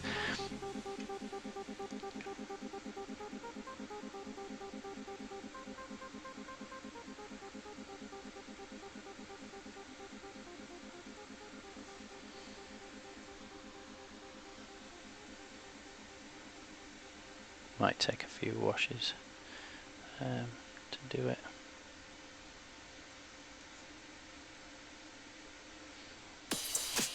I'm quite pleased with that. It's somewhat a little bit different.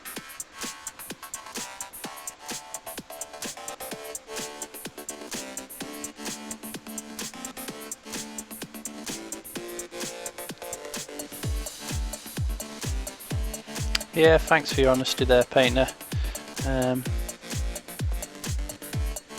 It did look kind of nice, didn't it? But a challenge is a challenge, and I think once I've faded these black stripes a little bit, it might look a bit better. I kind of like it. Something a bit. It looks really nice from where I'm stood. Actually, doesn't look too great up to close scrutiny, but maybe I can have a play around with it. I'm starting to get tired. In fact, there's only 3 minutes left, guys, so I'm going to wrap it up in a minute.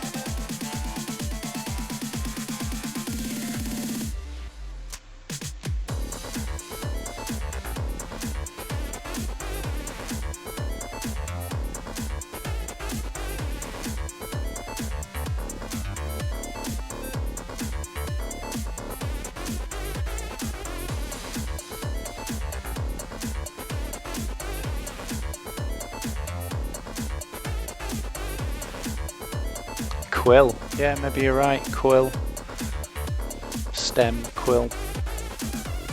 Yeah, I guess that's what you like, a quill pen, don't you? Or is a quill the entire thing, not and the stem the center?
Good night, Strife. Thanks for hanging out. Always a pleasure to have you around. Thank you.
Croc's just seen the cockle griff. Yeah, that's a nice model.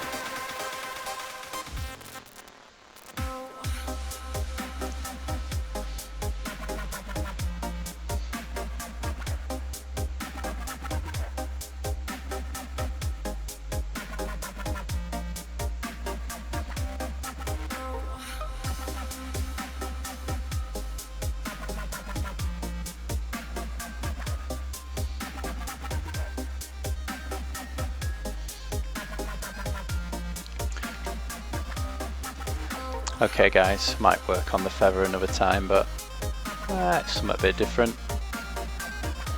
Not something you would traditionally see on a miniature, I suppose. It's quite hard to do feathers like that, but I quite like it. Certainly looks better in real life than it does on the screen for me anyway, but I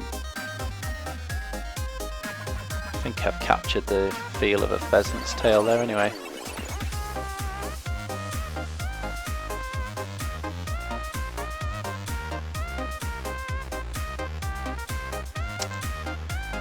Right everyone, thanks for hanging out. I'll just quickly do a reminder to all my followers, just say thanks for the warm welcome I've had and all the regulars and everyone who's been helping me, but this is open to any followers, so even the lurkers who are just hanging around and watching the stream. I just wanted to say thank you to everyone. So I'm giving away this model this month.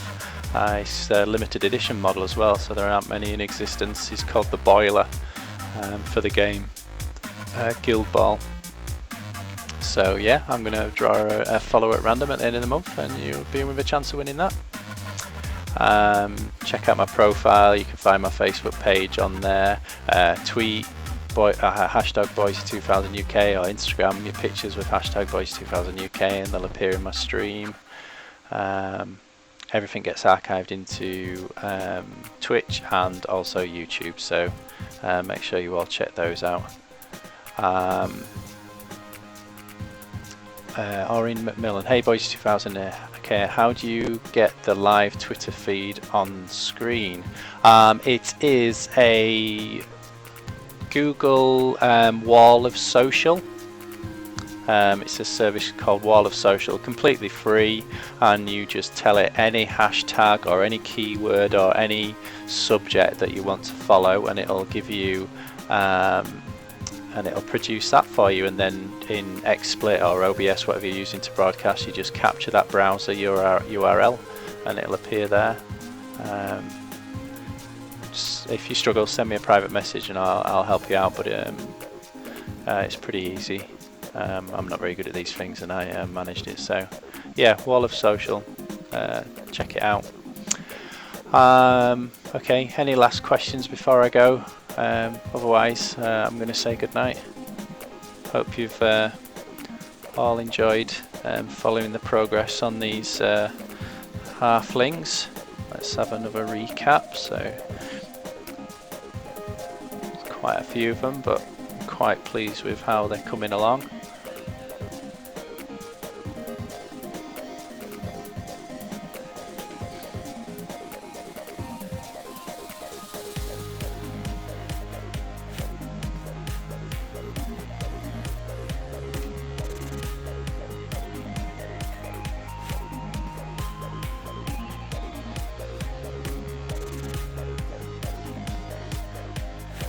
This is my favourite. I'm glad he turned up. I was gutted when he went missing.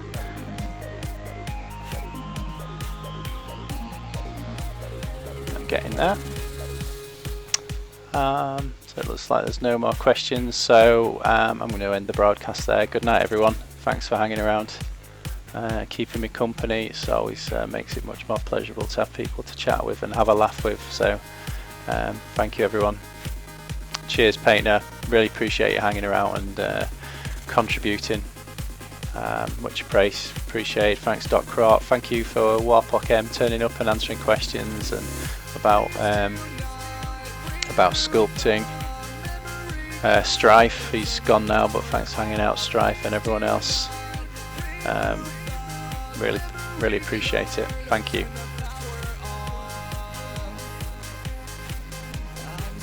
Yeah, good night, mate. No worries. Enjoyed it. Good night.